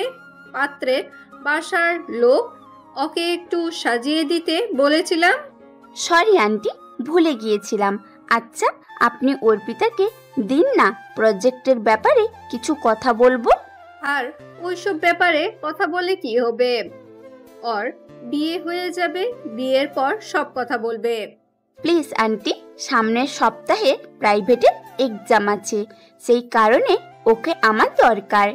অর্পিতার পরীক্ষা না দিলেও আমাকেও তো দিতে হবে, আর ওই কাজগুলো ওই করেছিল, সেই কারণে ওকে আমার দরকার আছে। একবার দিন, 5 মিনিটের জন্য প্লিজ। শায়না বেগম যখন দিশার সাথে কথা বলছিল, মনসুর আলী শায়নার আম্মুকে বলছিল, তুমি বড্ড কথা বলো শায়না, ফোনটা একবার দাও না। দিশার নিশ্চয়ই কিছু দরকার আছে, তাই ফোন করছে, আর তুমি সেই থেকে বকবক করে যাচ্ছ। স্বামীর কথা শুনে শায়না বেগম তারপর দিশাকে বলে, দাঁড়াও দিচ্ছি। অর্পিতা অর্পিতা ডাকতে সায়না বেগম রুমে ঢুকে অর্পিতাকে উদ্দেশ্য করে বলে, অর্পিতা, দিশা তোর সাথে কথা বলবে, ফোন ধর। তারপর খুব চিন্তায় ছিল সে দিশাকে পাঠিয়ে নানা রকম চিন্তা করতে লাগলো। জায়ান যদি ওকে ফিরিয়ে দেয় তাহলে তার কিছু করার থাকবে না, মৃত্যু একমাত্র শেষ আশ্রয়। অনেক কষ্টে অর্পিতা তার আম্মুর কাছ থেকে ফোনটা নিল। হ্যালো, তোর আম্মু পাশে দাঁড়িয়ে আছে? আন্টিকে কিছু কথা বলে রুম থেকে বের কর, তারপর তোকে সব বলছি। আম্মু আমার ওই শাড়িটা ইস্ত্রি করছে, যেটা আজকে বিকেলে পরবো। অর্পিতার কথা শুনে দিশার আম্মু মনে পড়ে যায়। তারপর সে বলে, ভাগ্যিস বললি। ও বাসা পুতুলকে বলেছিলাম শাড়িটা ইস্ত্রি করতে, দাঁড়া আমি দেখছি। ওদের বাসায় একবার যাই। কথাটা বলে সায়না বেগম সেখান থেকে চলে যায়। তারপর অর্পিতা দিশাকে বলে, দিশা আম্মু চলে গেছে, তুই ওর সাথে কথা বলেছিস? চিঠিটা ওকে দিয়েছিস? হ্যাঁ দিয়েছি, ভাইয়া আমার সাথেই আছে, ও তোর সাথে কথা বলতে চাইছে, তুই কথা বল ওর সাথে। কথাটা শুনে অর্পিতার মাথা ঘুরে গেল। সে কি করে বলবে ওরকম একটা মানুষের কথা? সে তো কখনো কথা বলেনি। তাই অনেক ভয় জড়তা নিয়ে সে দিশাকে বলল, আমি কি বলবো? তুই তো সব বলেছিস ওকে। আমি কিছুটা বলেছি, বাকিটা তুই বল। দিশা জায়ানকে ফোনটা ধরিয়ে দেয়। জায়ান ফোনে হ্যালো বলতে অর্পিতা বলে, আসসালামু আলাইকুম, কেমন আছেন? ওয়ালাইকুম আসসালাম, আলহামদুলিল্লাহ ভালো আছি, তুমি কেমন আছো? জাহানের মুখ থেকে এই কথা শুনে অর্পিতা কান্নায় ভেঙে পড়তে কাঁদতে কাঁদতে জাহানের উদ্দেশ্যে বলে, আমি ভালো নেই, আমি ভালো থাকতে পারি না। এত ভালোবাসো আমায়? পারবে সারা জীবন আমার সাথে থাকতে? একবার সুযোগই দিয়ে দেখুন না, আপনার জন্য আমি নিজের জীবন দিয়ে দেব। ঠিক আছে, নিজের জীবন দিতে হবে না, আমি চাইলেই তোমাকে জোর করে ওখান থেকে আনতে পারি, কিন্তু আমি সেটা করব না। আমি তোমার আব্বুর কাছে নিজে যাচ্ছি, তোমাকে তোমার আব্বুর কাছ থেকে চেয়ে নেব। আব্বু রাজি হবে? দেখা যাক কি হয়। তোমার আব্বু তো আমাদের কোম্পানিতে কাজ করে। হ্যাঁ ঠিক আছে, আমি 10 মিনিটের মধ্যে পৌঁছে যাচ্ছি, তুমি নিশ্চিন্তে থাকতে পারো। যে মেয়ে আমার অগোচরে আমাকে এত ভালোবাসে, সেই মেয়ে কখনো খারাপ হতে পারে না। সেই মেয়ের জন্য আমি সব কিছু করতে পারি, সেভাবে এখন আমি তোমায় ভালোবাসতে পারিনি। আমাকে একটু সময় দেবে তুমি? যতটা আমায় ভালোবাসো আমি তার থেকে তোমাকে অনেক বেশি ভালোবাসবো। কথাটা বলে জায়ান ফোনটা কেটে দেয়। 10 মিনিটের জন্য জায়ান অর্পিতার বাসায় চলে যায়। কলিং বেল বাজলে মনসুর আলীর ছেলে রাজু দরজা খুলে দেয়। জায়ান দুজনের সঙ্গী নিয়ে ভিতরে ঢুকে। তারপর রাজুকে বলে, তোমার আব্বু কোথায়? ভিতরে। সে এসে দেখতে মনসুর আলী রুমের বাইরে বেরিয়ে আসে। এসে তার স্ত্রী সায়না বেগমকে মনসুর আলী জায়ানকে বলে উদ্দেশ্য করে, স্যার আপনি? আমি একটা দরকারে আপনার কাছে এসেছি, আশা করছি আপনি আমায় নিরাশ করবেন না। কথাটা বলে জায়ান হাঁটু মুড়ে মনসুর আলীর পায়ের তলায় বসে পড়ে আর ওদের দুজনকে উদ্দেশ্য করে বলে, আমি আপনার মেয়েকে খুব ভালোবাসি, তাই দয়া করে ওকে অন্য জায়গায় বিয়ে দেবেন না। আজকে আমি ওকে বিয়ে করব, আপনি আয়োজন করুন। আমি আমার কাছ থেকে ওকে ভিক্ষা চাইছি, কিন্তু আপনি যদি বাড়াবাড়ি করেন আমি কিন্তু জোর করতে বাধ্য। আর আমার ক্ষমতা সম্পর্কে আপনি নিশ্চয়ই জানেন। জায়ানের এ কথাই মনসুর আলী বলল, স্যার আপনি আমার মেয়েকে কেন বিয়ে করবেন? সেদিন যেটা ঘটেছিল সেসব কথা আমি আমার মেয়ের মুখ থেকে শুনেছি। আপনার কোনো দোষ নেই, ছিল না। কেউ নিশ্চয়ই মিথ্যা কথা বলবে। আমার মেয়েকে ওখানে নিয়ে গেছে আর এই কাণ্ড ঘটিয়েছে, তাই আমি কখনো আপনাকে দায়ী করি না। ওসব কথা ছাড়ুন আর বিয়ের আয়োজন করুন। কাজীটাকে নিয়ে আসুন, তা না হলে আমি সব ব্যবস্থা করছি। জায়ানের কথায় সায়না বেগম কিছু বলতে যাবে কি তার আগেই মনসুর আলী সায়না বেগমকে ডেকে নিয়ে রুমে চলে যায় আর জায়ানের উদ্দেশ্য বলে, স্যার আপনি বসুন, আমি আসছি। ভিতরে সায়না বেগমকে নিয়ে মনসুর আলী অর্পিতার কাছে গেল আর অর্পিতাকে উদ্দেশ্য করে বলল, আম্মু, আমাদের কোম্পানির মালিক যার সাথে তোমার মিথ্যা বদনাম উঠেছে সে তোমাকে বিয়ে করতে চাচ্ছে। এই বিয়েতে তোমার মত আছে? তুমি সত্যি কথা বলো। যদি তোমার এই বিয়েতে মত থাকে আমি তাহলে স্যারের সাথে তোমার বিয়ে দেব। আর যদি তুমি বলো না নেই, তাহলে পৃথিবীতে কেউ বিয়ে দিতে পারবে না। আব্বুর কথাগুলো শুনে অর্পিতা হাসবে না কাঁদলে হয়ে গেল না। সে তখন আব্বুকে বলল, আমার এই বিয়েতে কোনো আপত্তি নেই।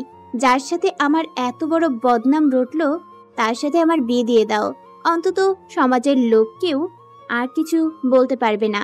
সায়না বেগম কিছু বলতে চাইলে মনসুর আলী তাকে চুপ করিয়ে দেয়। তারপর কাজী ডেকে নিয়ে অর্পিতার সাথে জানের বিয়ে দিয়ে দেয়। বিদায়ের সময় অর্পিতা খুব কাঁদে। মনসুর আলী তার বুকে টেনে নেয়, কানে কানে বলে, তুই কাঁদিস না, তোর চোখে আমি জল সহ্য করতে পারি না আম্মু। স্যারের সম্পর্কে যেটা শুনেছি উনি খুব একটা খারাপ নয়, কেউ ওকে ভুল পথে চালনা করেছে। তবে আমার বিশ্বাস তোর ভালোবাসা দিয়ে তুই ওকে ঠিকই রাস্তা দেখাবি, তুই সুখী হবি। দেখবি তোর আব্বু মিথ্যা কথা বলে না, উপরে আল্লাহ আছে, সেসব দেখতে পাচ্ছি। আমার এই মেয়েটা কত নিষ্পাপ। জানের সাথে অর্পিতার নতুন বধূরূপে দেখে ম্যানেজার শামসুর চেঁচিয়ে ওঠে আর বলে, স্যার আপনি মেয়েটা বিয়ে করেছেন, এই মেয়েটা একটা খারাপ। কথাটা শেষ করতে দিল না, তার আগেই জান বলল, মুখ সামলে কথা বলবে শামসুর, এই মেয়েটা আমার স্ত্রী, তাই কোনোভাবেই একে অসম্মান করবে না। জানের কথায় শামসুর চোখ নামিয়ে নেয়, মাথা নত করেন, তারপর বলে, জি স্যার। কিছুক্ষণের মধ্যেই ঝড়ের বেগে ছুটে আসে মামনি বেগম।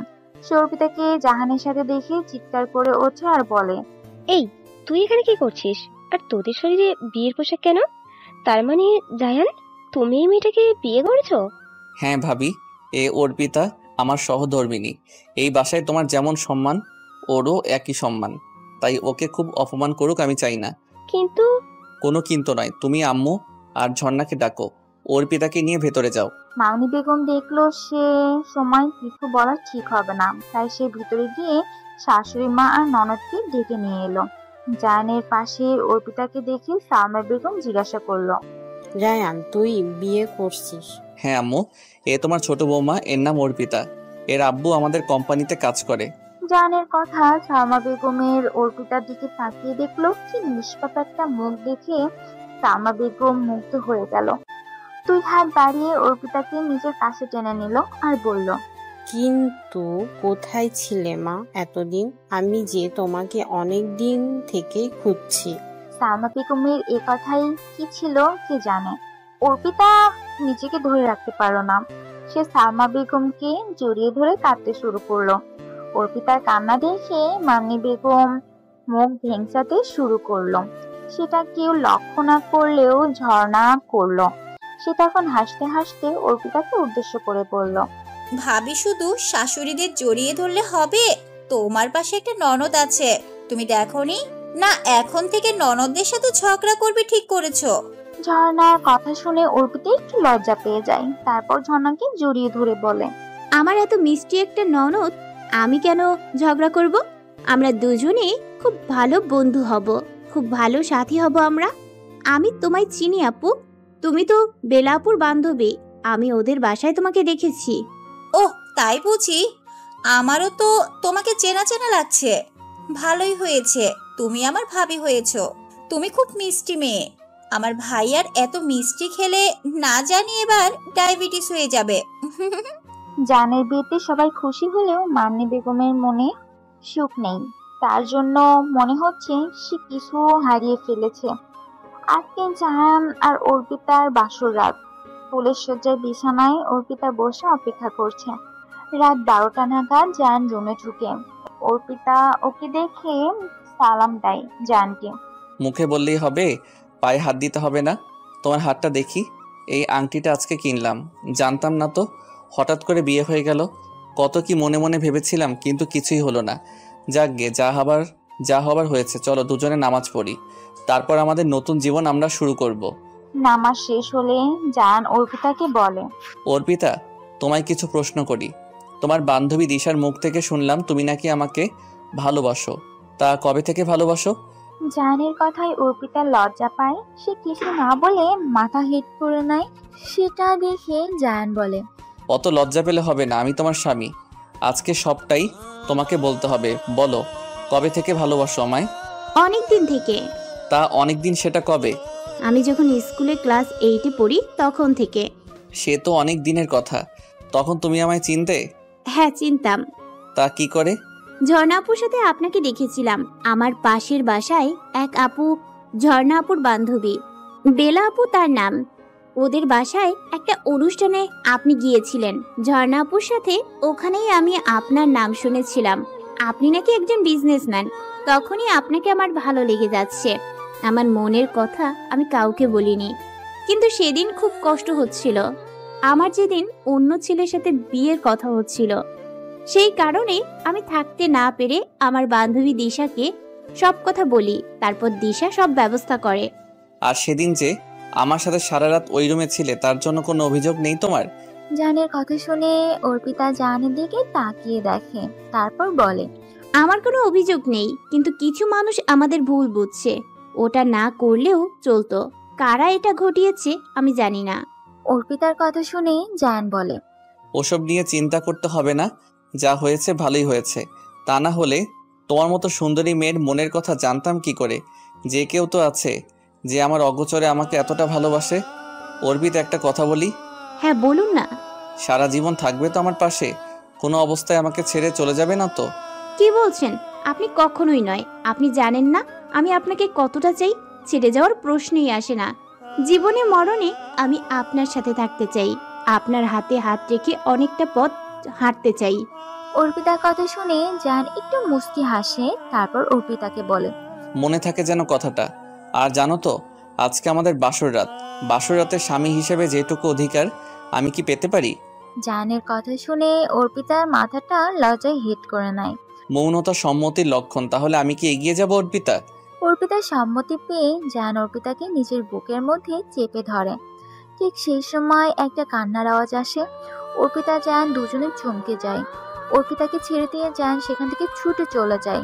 গিয়ে দেখে তার ভাবি বিধবা পোশাক পরে কান্নাকাটি করছে।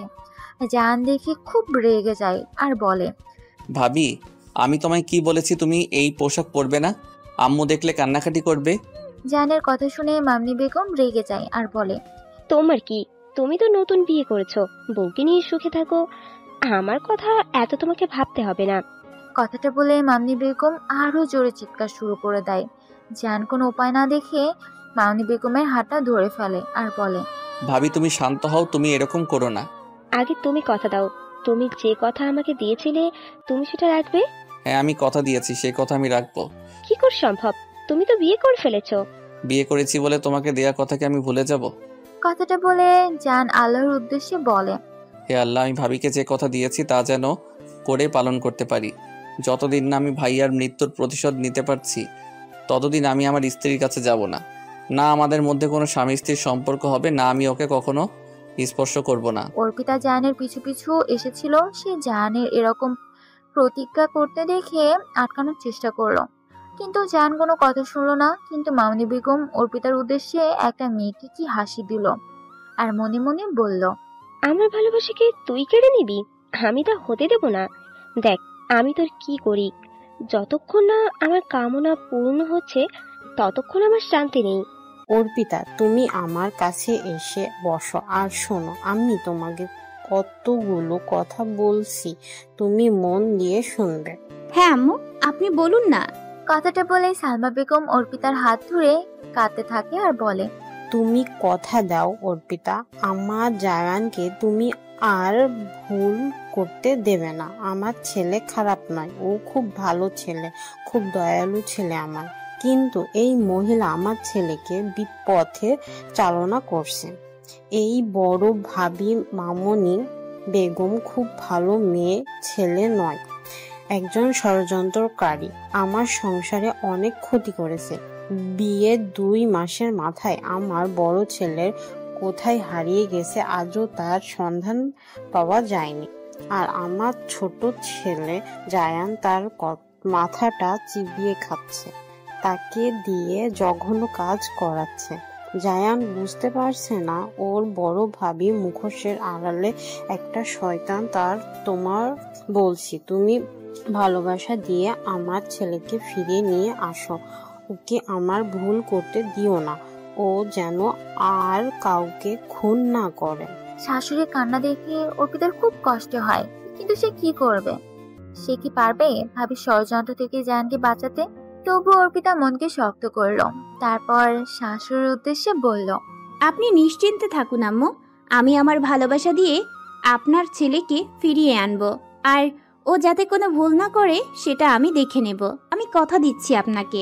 জায়ান, ফরিদকে কারা যেন গুলি মেরেছে। তুমি কি বলছো ভাবি? এখন তো নতুন বিয়ে করেছো, তাই সবকিছু তুমি ভুলে যাচ্ছ। তুমি কি সব উল্টাপাল্টা কথা বলছো? ফরিদকে কে গুলি করেছে? কালোর লোকেরা সে আরো হুমকি দিয়ে গেছে, যদি ওর সঙ্গীদের না ছাড়ি তাহলে ওরা আমাদের লোককে আরো গুলি করবে। আর খুব চিন্তা হচ্ছে জায়ান। মামনি বেগমের কথা শুনে জায়ান নিজের পিস্তল নিয়ে কালুকে মারার উদ্দেশ্যে রওনা হয়। অর্পিতা ছুটে এসে জায়ানকে আটকানোর চেষ্টা করে আর বলে, আপনি যাবেন না জায়ান, আমার দিব্যি, আপনাকে আমি আর কাউকে মারতে দেব না। প্লিজ জায়ান, আমার কথা শুনুন। অর্পিতার কোনো কথা জায়ান শোনে না। সে অর্পিতাকে ঠেলে ফেলে দেয় আর গাড়ি নিয়ে বেরিয়ে পড়ে। অর্পিতা খুব কাঁদতে থাকে। শাশুড়ি শায়লা বেগম অর্পিতার মাথায় হাত বুলিয়ে দিয়ে বলে, একদম কাঁদবে না, শক্ত হও। তুমি কাঁদলে ওর মহিলা পেয়ে বসবে, তোমার দুর্বলতা কারো কাছে দেখাবে না। শাশুড়ির কথা শুনে অর্পিতা কান্না থামিয়ে দেয় আর বলে, আম্মু, ও আমার কোনো কথাই শুনলো না। শুনবে, আমার ছেলে তোমার কথা শুনবে। ওর চোখে আমি তোমার প্রতি ভালোবাসা দেখেছি। তুমি হাল ছেড়ো না, ওর মহিলার কাছে থেকে তোমার স্বামীকে তোমাকে ফিরিয়ে আনতে হবে। জায়ান কালুর আমার কলার ধরে বলে, শালা তোর ক্ষমতা কি করে হলো আমার লোককে গুলি করার? কালু কিছু বলতে চেয়েছিল কিন্তু চান্স সুযোগ দিল না, তাকে নিজের পিস্তল দিয়ে গুলি করে মেরে দিল। জায়ানের এই রূপ দেখে উপস্থিত সকলে ভয় পেয়ে গেল যে রেগে গেলে জায়ান কতটা ভয়ঙ্কর হতে পারে। মিতালি, তোর সাথে একটা জিনিস চাইবো, দিবি? কি জিনিস ভাইয়া? আগে দিবি নাকি বল। তুই তো আমার লক্ষ্মী বোন, তোর ভাইয়া কষ্টে আছে, তুই নিশ্চয়ই না করবি না? আমি বুঝতে পেরেছি, ঝর্ণা তোমায় ফোন করেনি? না, যাবার সময় আমার ফোন নাম্বার দিয়েছিলাম, কিন্তু দেখছি ফোন করেনি। ঠিক আছে, আমি নাম্বার দিচ্ছি, তুমি কথা বলে নাও ঝর্ণার সাথে। তারপর কুশন মিতালির কাছ থেকে নাম্বার নিয়ে ঝর্ণাকে ফোন করে, কিন্তু ঝর্ণা রান্না করে ব্যস্ত থাকায় অর্পিতা ফোন ধরে আর রিসিভ করে বলে, হ্যালো, আসসালামু আলাইকুম, কে বলছেন? ওয়ালাইকুম আসসালাম, এটা কি ঝর্ণার নাম্বার? হ্যাঁ, এটা আপুর ফোন। আপু একটু রান্নাঘরে আছে, আমি ওর ছোট ভাবি বলছি। কি দরকার আমাকে বলতে পারেন। আমার একটু ওর সাথে দরকার। দাঁড়ান ভাইয়া, আমি রান্নাঘরে যাচ্ছি। রান্নাঘরে অর্পিতা ফোনটা নিয়ে যায়, তারপর ঝর্ণাকে উদ্দেশ্য করে বলে, আপু, তোমার ফোন এসেছে, বলছে খুব দরকার। কে ফোন করেছে? আমি ঠিক জানি না। তুমি নাম জিজ্ঞাসা করো আর কোথা থেকে বলছে জানতে চাও। এই স্পিকারটা জোরে দাও, দেখছো না আমি এখন ব্যস্ত। হ্যালো ভাইয়া, আপনার নাম কি আর কোথা থেকে বলছেন? আমার নাম প্রসূন চৌধুরী, আমি ইন্সপেক্টর দিঘা থেকে বলছি। আমি আপনার ননদের বান্ধবী মিতালির বড় ভাইয়া। ফোনের ওপাশ থেকে প্রশ্নের কণ্ঠস্বর। ঝর্ণা থেমে যায়, তারপর দেখে অর্পিতা বলে, কি হলো আপু, এভাবে থেমে গেলে কেন? না, কিচ্ছু হয়নি, তুমি একটু দেখো, আমি আসছি। ঝর্ণা আজকে ইউটিউব দেখে রান্নার রেসিপি শিখেছে, সেটা তৈরি করছিল। কুশনের ফোন আসায় সে তার কাজে মন দিতে পারেনি। ফোনটা অর্পিতার কাছ থেকে নিয়ে নিজের রুমে চলে যায়, তারপর রিসিভ করে বলে, আসসালামু আলাইকুম ভাইয়া, ভালো আছেন? ওয়ালাইকুম আসসালাম। আমি প্রথমত তোমার ভাইয়া নই, তাই ভাইয়া বলে আমাকে ডাকবে না। কুশনের মুখে এই কথা শুনে ঝর্ণা থমকে যায়, তারপর বলে, কিন্তু আপনি তো মিতালির ভাইয়া। তো মিতালির ভাইয়া তো কি হয়েছে, তোমার তো নয়। আর তোমার কি হতে চাই তুমি সেটা খুব তাড়াতাড়ি বুঝে যাবে। তোমার তো ফোন করার কথা ছিল আমাকে, ফোন করনি কেন? ভাইয়া আসলে একটু ব্যস্ত ছিলাম, তাই মনে ছিল না।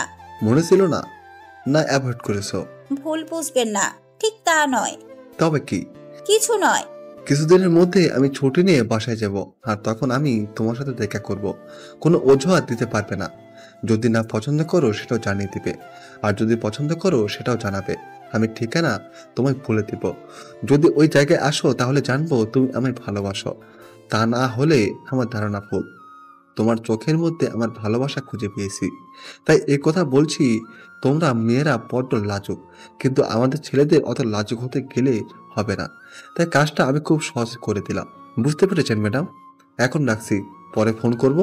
ফোন করলে তুলবে, না হলে খুব খারাপ হবে। পুলিশ অফিসারকে প্রেমের জালে ফাঁসানোর শাস্তি তোমাকে পেতে হবে। ঝর্ণা ভেবেছিল কিছু বলবে কুশনের এই কথা শুনে, কিন্তু ঝর্ণা কিছু বলতে পারলো না। কোথায় একটা কুশনের প্রতি ভালো লাগা ওর মনে তৈরি হয়েছে, তাই হয়তো সে সেই মুহূর্তে নীরবতা পালন করেছে। ওর কণ্ঠ দিয়ে কোনো কথা বের হচ্ছে না। এটাই হয়তো ভালোবাসার লক্ষণ। শামসুর, তোমাকে যে কাজটা দিয়েছি সেটা করবে। বড় ভাবে কি করে সম্ভব যদি ছোট ভাইরা কিছু জেনে যায়? কিচ্ছু জানবে না। তুমি যেভাবেই হোক ওই মেয়েকে জায়ানের জীবন থেকে সরিয়ে দাও। আমার এতদিনের সাধনা আমি সেটা নষ্ট করতে পারি না। একটা মেয়ে সেভাবে আমার জীবনের সব স্বপ্নগুলো শেষ করে দেবে, আমি সেটা সহ্য করতে পারবো না। আমি জায়ানকে ভালোবাসি, আর ওর মধ্যেও আমার প্রেমিক রাতুলকে আমি খুঁজে পেয়েছি, যার মৃত্যুর জন্য জায়ানের বড় ভাই জিসান দায়ী ছিল। হতে পারে সেটা দুর্ঘটনা, কিন্তু আমি সেই মৃত্যুকে ভুলতে পারিনি। আমি জিসানের প্রেমের জালে ফাঁসি, তারপর জিসানের সঙ্গে যখন আমি জায়ানকে দেখি, তখন আমি রাতুলকে খুঁজে পাই। তখন আমি ঠিক করিনি বিয়ের পর যেভাবেই হোক জিসানকে আমি মেরে ফেলবো। তাই তো সেদিনকে ওই গোপন জায়গায় ওকে আমি নিয়ে গিয়েছিলাম, যাতে ও কখনো ফিরে না আসতে পারে। তারপর বাসায় এসে আমি মিথ্যা নাটক করি আর সকলকে বলি খুঁজে পাওয়া যাচ্ছে না। একমাত্র জায়ান জিসানের লাশ দেখেছিল। ওর আম্মু কান্নাকাটি করবে বলে জায়ান বাসায় কিছুই জানায়নি। মামনি বেগম সে সময় জায়ানকে দিয়ে তার ফায়দা লুটার চেষ্টা করে, যেটা জায়ানের আম্মু ও বোন বুঝতে পারে, কিন্তু জায়ান জানে না। বিয়ের 2 মাসের মাথায় বিধবা হয়ে যাওয়ার জন্য ভাবির প্রতি শ্রদ্ধা জায়ানের সবসময় একটু বেশি। তাছাড়া জায়ান জানে না তার ভাবির ষড়যন্ত্র করে তার ভাইকে মেরেছে কেবলমাত্র তাকে পাবার জন্য। কিন্তু জিসান রাজনীতির সাথে যুক্ত ছিল, তাই মামনি বেগম জায়ানকে সবসময় বুঝিয়েছে যে এই জন্য জিসান মারা গেছে। আর কিছু লোককে সে চক্রান্তের জন্য মোহরানা বানিয়েছে। জিসান তখন নিজের কোম্পানির কাজে ব্যস্ত ছিল, তাই এইসব বিষয়ে তার মন ছিল না। কিন্তু ভাইয়ার মৃত্যুর পর সে পুরোপুরি বদলে যায়।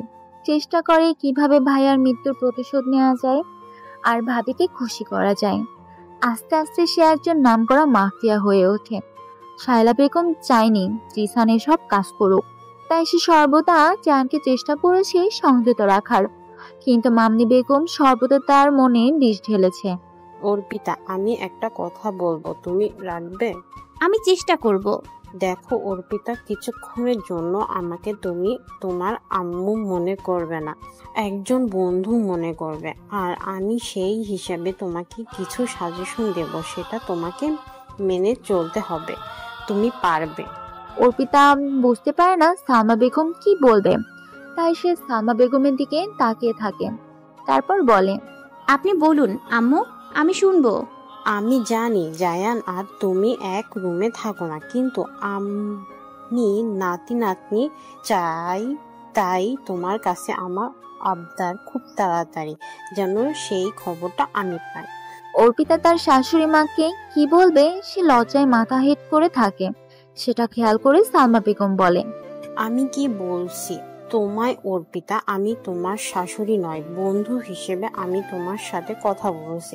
যেভাবেই হোক এই কাজটা তোমাকে করতে হবে। তুমি আজকে রাতে জায়ানের রুমে যাবে আর তাকে আকৃষ্ট করার চেষ্টা করবে। তুমি দেখতে শুনতে ভালো আর একটু সাজুগুজু করে জায়ানকে খুশি করার জন্য সর্বোচ্চ চেষ্টা করবে।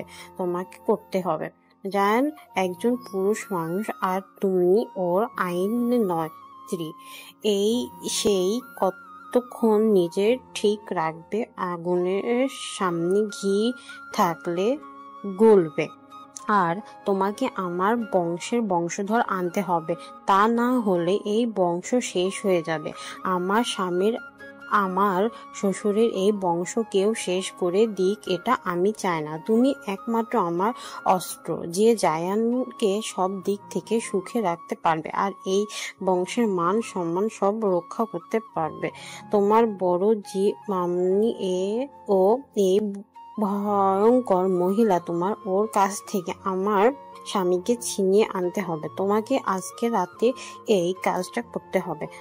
দেখবে বাচ্চা হয়ে গেলে জায়ান পুরোপুরি বদলে যাবে। কিন্তু আম্মু, ও তো প্রতিজ্ঞা করেছে, কি করে সম্ভব? সব সম্ভব, আর তুমি পারবে। জায়ান প্রতিজ্ঞা করার পর থেকে অর্পিতার সাথে এক রুমে থাকে না, সে আলাদা রুমে থাকে। কিন্তু সেদিন শাশুড়ির কথা মতো অর্পিতা রাতের বেলা সেজেগুজে জায়ানের রুমে যায়। জায়ান রুম বন্ধ করে শোয় না, তাই খুব সহজেই অর্পিতা জায়ানের কাছে পৌঁছাতে পারে। রাত তখন 1টা। জায়ান তখন ল্যাপটপে কাজ করছিল। অর্পিতা জায়ানের পাশে গিয়ে বসে। জায়ান একটু অন্যমনস্ক ছিল, সে খেয়াল করেনি। তারপর একটা মিষ্টি গন্ধ তার নাকে আসে। সে দেখে পাশে অর্পিতা। জায়ান একটু চমকে যায়। তারপরে সে অর্পিতাকে বলে, অর্পিতা তুমি এখানে? জায়ানের কথা শুনে অর্পিতা বলল, আমার খুব ভয় করছে, আমি একা শুতে পারছিলাম না, সেই জন্য আপনার কাছে চলে এসেছি। আজকে রাতে আমি আপনার সাথে থাকবো। সম্ভব নয় অর্পিতা, তুমি আমুর রুমে, না হলে ঝর্ণার রুমে চলে যাও। না, আমি কারো রুমে যাব না, আজকে আমি আপনার সাথেই থাকবো। জায়ান ল্যাপটপটা বন্ধ করে দেয়। তারপর অর্পিতাকে ধরে তোলে আর নরম সুরে বলে, আমি বুঝতে পারছি তোমার কষ্ট হচ্ছে, কিন্তু খুব বেশি দিন কষ্ট করতে হবে না। খুব তাড়াতাড়ি তোমার ইচ্ছা পূরণ হবে। শুধু আমার ভাইয়ের। অর্পিতা কথাটা বলতে দিল না। সে জায়ানের ঠোঁটে ঠোঁট দিল। জায়ানকে জড়িয়ে ধরে বিছানার মধ্যে তাকে আদর করতে থাকলো। জায়ান পুরুষ মানুষ, সে কতক্ষণ নিজেকে ধরে রাখবে? সে পারছিল না। সেও সবকিছু ভুলে অর্পিতাকে নিজের বাহুডোরে আবদ্ধ করে নিল। অর্পিতাকে আদরে আদরে ভরিয়ে দিতে লাগলো। তাদের আদর যখন চূড়ান্ত পর্যায়ে, ঠিক সেই সময় তারা একটা শব্দ শুনতে পায়। কিন্তু অর্পিতা জায়ানকে নিজের বুকের মধ্যে জড়িয়ে ধরে। সে জায়ানকে ছাড়তে চায় না। অর্পিতা বুঝতে পারে এটা নিশ্চয়ই ওর ভাবির কাজ। তাই অর্পিতা তার সর্বশক্তি দিয়ে জায়ানকে নিজের মধ্যে চেপে ধরে। জায়ান কিছুক্ষণের জন্য সবকিছু ভুলে যায়। এদিকে মামনি বেগম ছটফট করতে থাকে। সে বুঝতে পারে জায়ানের রুমে নিশ্চয়ই অর্পিতা এসেছে, তাই সে নাটক করে।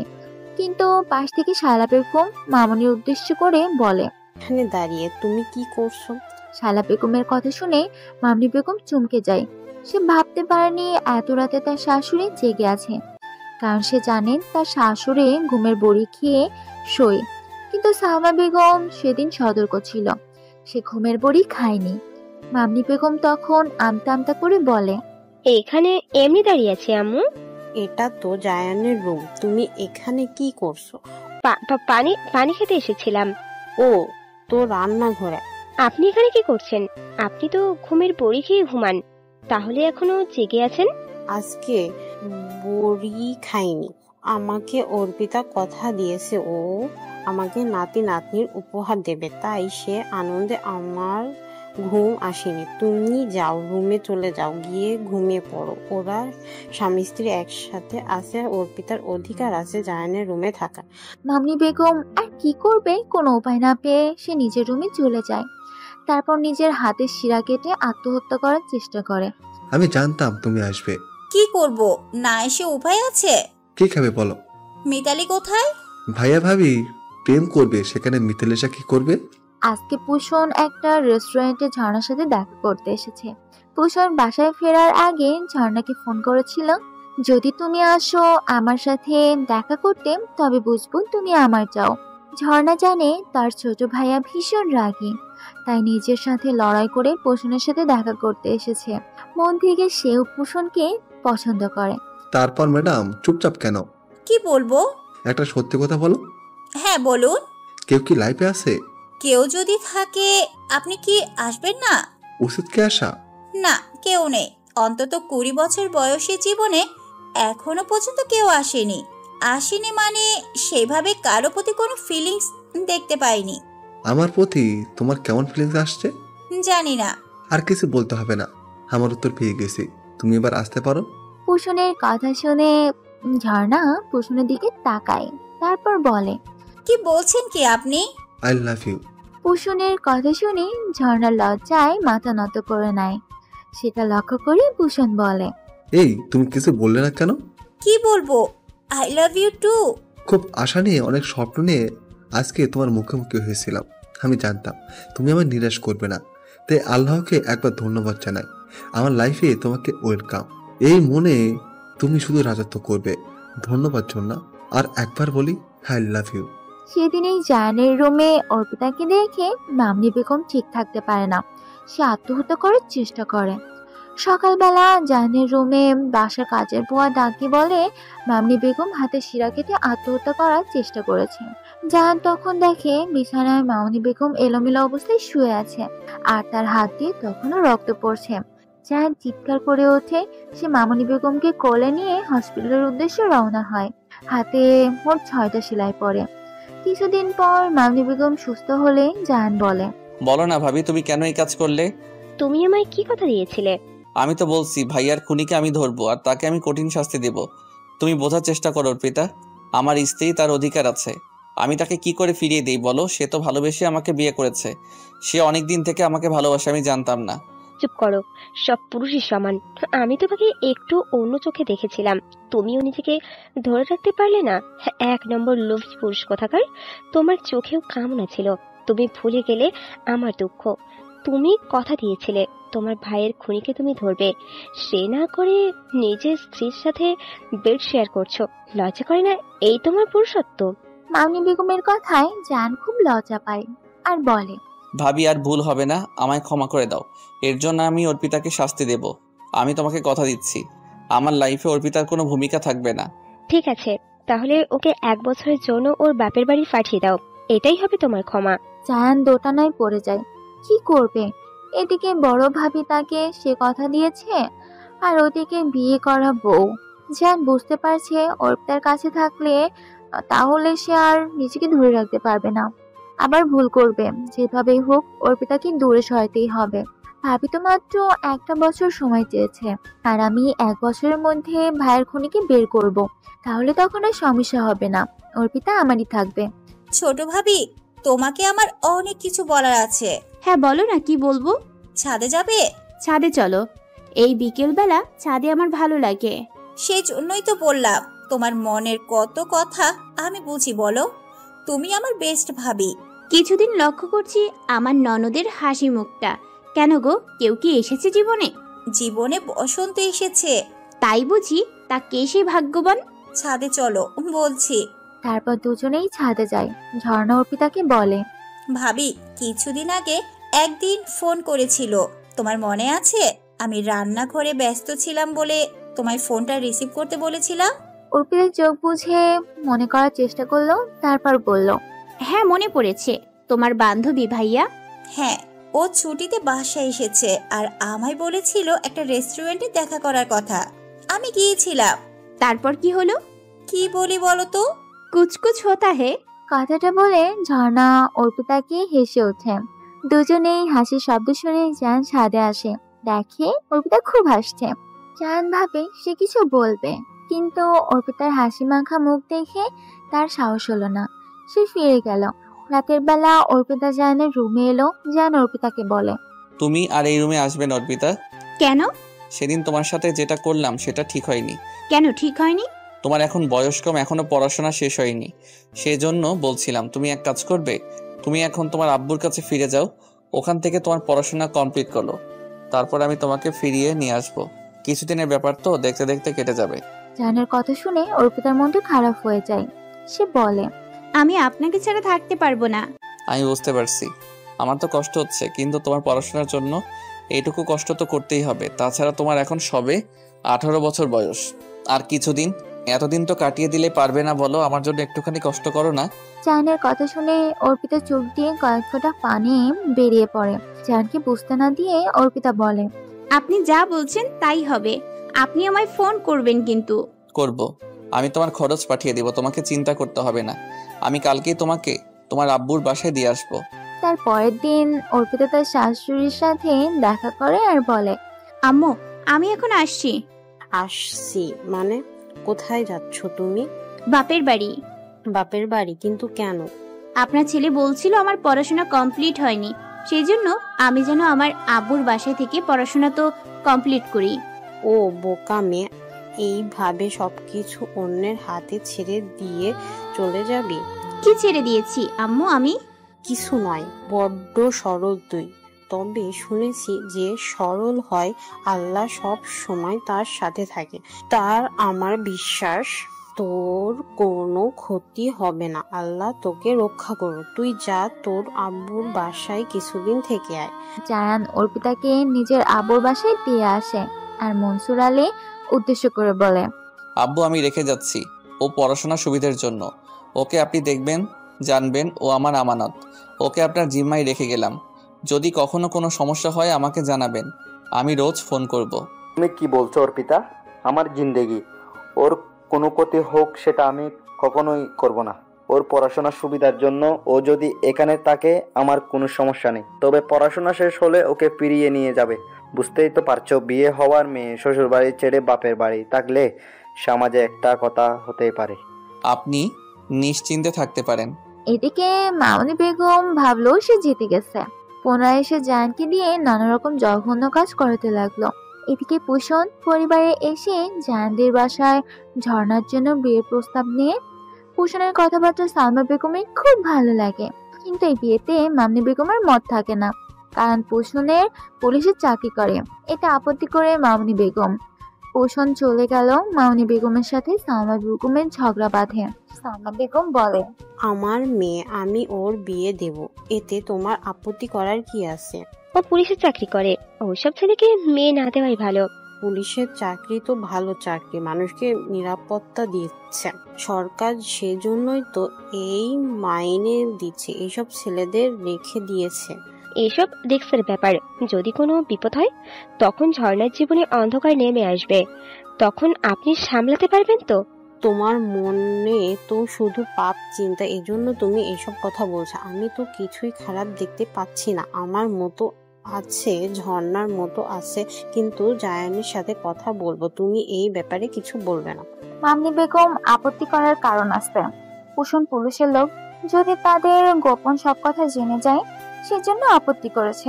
মামনি বেগম জায়ানের কাছে গিয়ে বলে, জায়ান, তুমি এই বিয়েটা আটকাবে, তুমি যে একজন মাফিয়া সেটা তাহলে ওরা জেনে যাবে, এতে তোমার কাজের সমস্যা হবে, পরিবারে অশান্তির সৃষ্টি হবে, ঝর্ণার উপর হয়তো অত্যাচার করবে, ঝর্ণাকে কথা শোনাবে। ঠিক আছে ভাবি, আমি ঝর্ণার সাথে কথা বলবো আর আম্মুর সাথে বলবো। জায়ান তার আম্মুর রুমে যায়, আম্মুকে বলে, আম্মু, আমি ঝর্ণার বিয়ে ওখানে দেব না। কিন্তু কেন? এই মহিলার নিশ্চিত কিছু বলছে। তুই সবকিছুতে ভাবিকে টেনে নিয়ে আসো কেন? এখানে ভাবির কোনো দোষ নেই। আরে তুই চোখের পটি পরে আসিস, তুই বুঝতে পারছিস না এই মহিলা কত বড় সর্বনাশ করেছে। তুই রাজি থাকিস নাই থাকিস, ঝর্ণা যখন মতো আছে এই বিয়েতে আমার কোনো আপত্তি নেই। এই ছেলের সাথে আমি বিয়ে দেব, তোর যা করার আছে করে নে। জায়ান কিছু বলে না, সে আম্মুর রুম থেকে বেরিয়ে যায়। কিছুদিন ধরে অর্পিতার শরীরটা ভালো নেই, সে খুব বমি করছে, সেটা খেয়াল করে সায়না বেগম। কি হয়েছে, কি এত বমি করছিস কেন? বুঝতে পারছি না আম্মু, খুব মাথা ঘুরছে, আমি দাঁড়াতে পারছি না। ঠিক আছে, কালকে একবার ডাক্তারের কাছে নিয়ে যাব, আজকে জামাইকে ফোন করবি। রাতের বেলা জায়ানকে ফোন করে। জায়ানের মনটা এমনিতে ভালো ছিল না, আজকে আম্মুর প্রতি রাগ হলো, তার আম্মু তার কথা শুনছে না, তাই অর্পিতার সাথে কথা বলতে আর ইচ্ছা করছে না। জায়ান ফোনটা রিসিভ করে বলে, কি হয়েছে, ফোন করছো কেন, কিছু বলবে? আমার শরীরটা ভালো নেই কদিন ধরে, খুব বমি হচ্ছে, আমার মাথা ঘুরছে, কালকে ভাবছি ডাক্তারের কাছে যাব আম্মু, আপনাকে জানাতে বললো তাই ফোন করেছি। ঠিক আছে, যাবে, আমি তো টাকা দিয়ে এসেছি। টাকার জন্য বলিনি, আমি এমনি ফোন করেছি। ঠিক আছে, এখন রাখছি, আমার কাজ আছে। কথাটা বলে জায়ান ফোনটা কেটে দেয়। অর্পিতা মন খারাপ হয়ে যায়।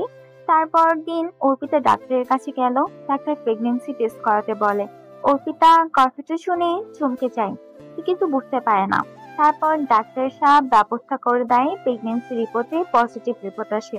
হঠাৎ অর্পিতা মা হতে চলেছে। কথাটা শুনে অর্পিতা আনন্দ ধরে রাখতে পারে না, সে আম্মুকে বলে, আম্মু, আমি ভাবছি এখান থেকে শ্বশুরবাড়ি চলে যাব, আমি আর তোমাদের বাসায় ফিরে যাব না।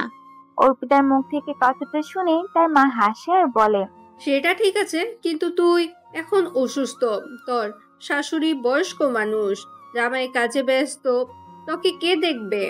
ওইসব নিয়ে তোমায় চিন্তা করতে হবে না, আমি কালকে সকালবেলা বাসায় ফিরে যাব।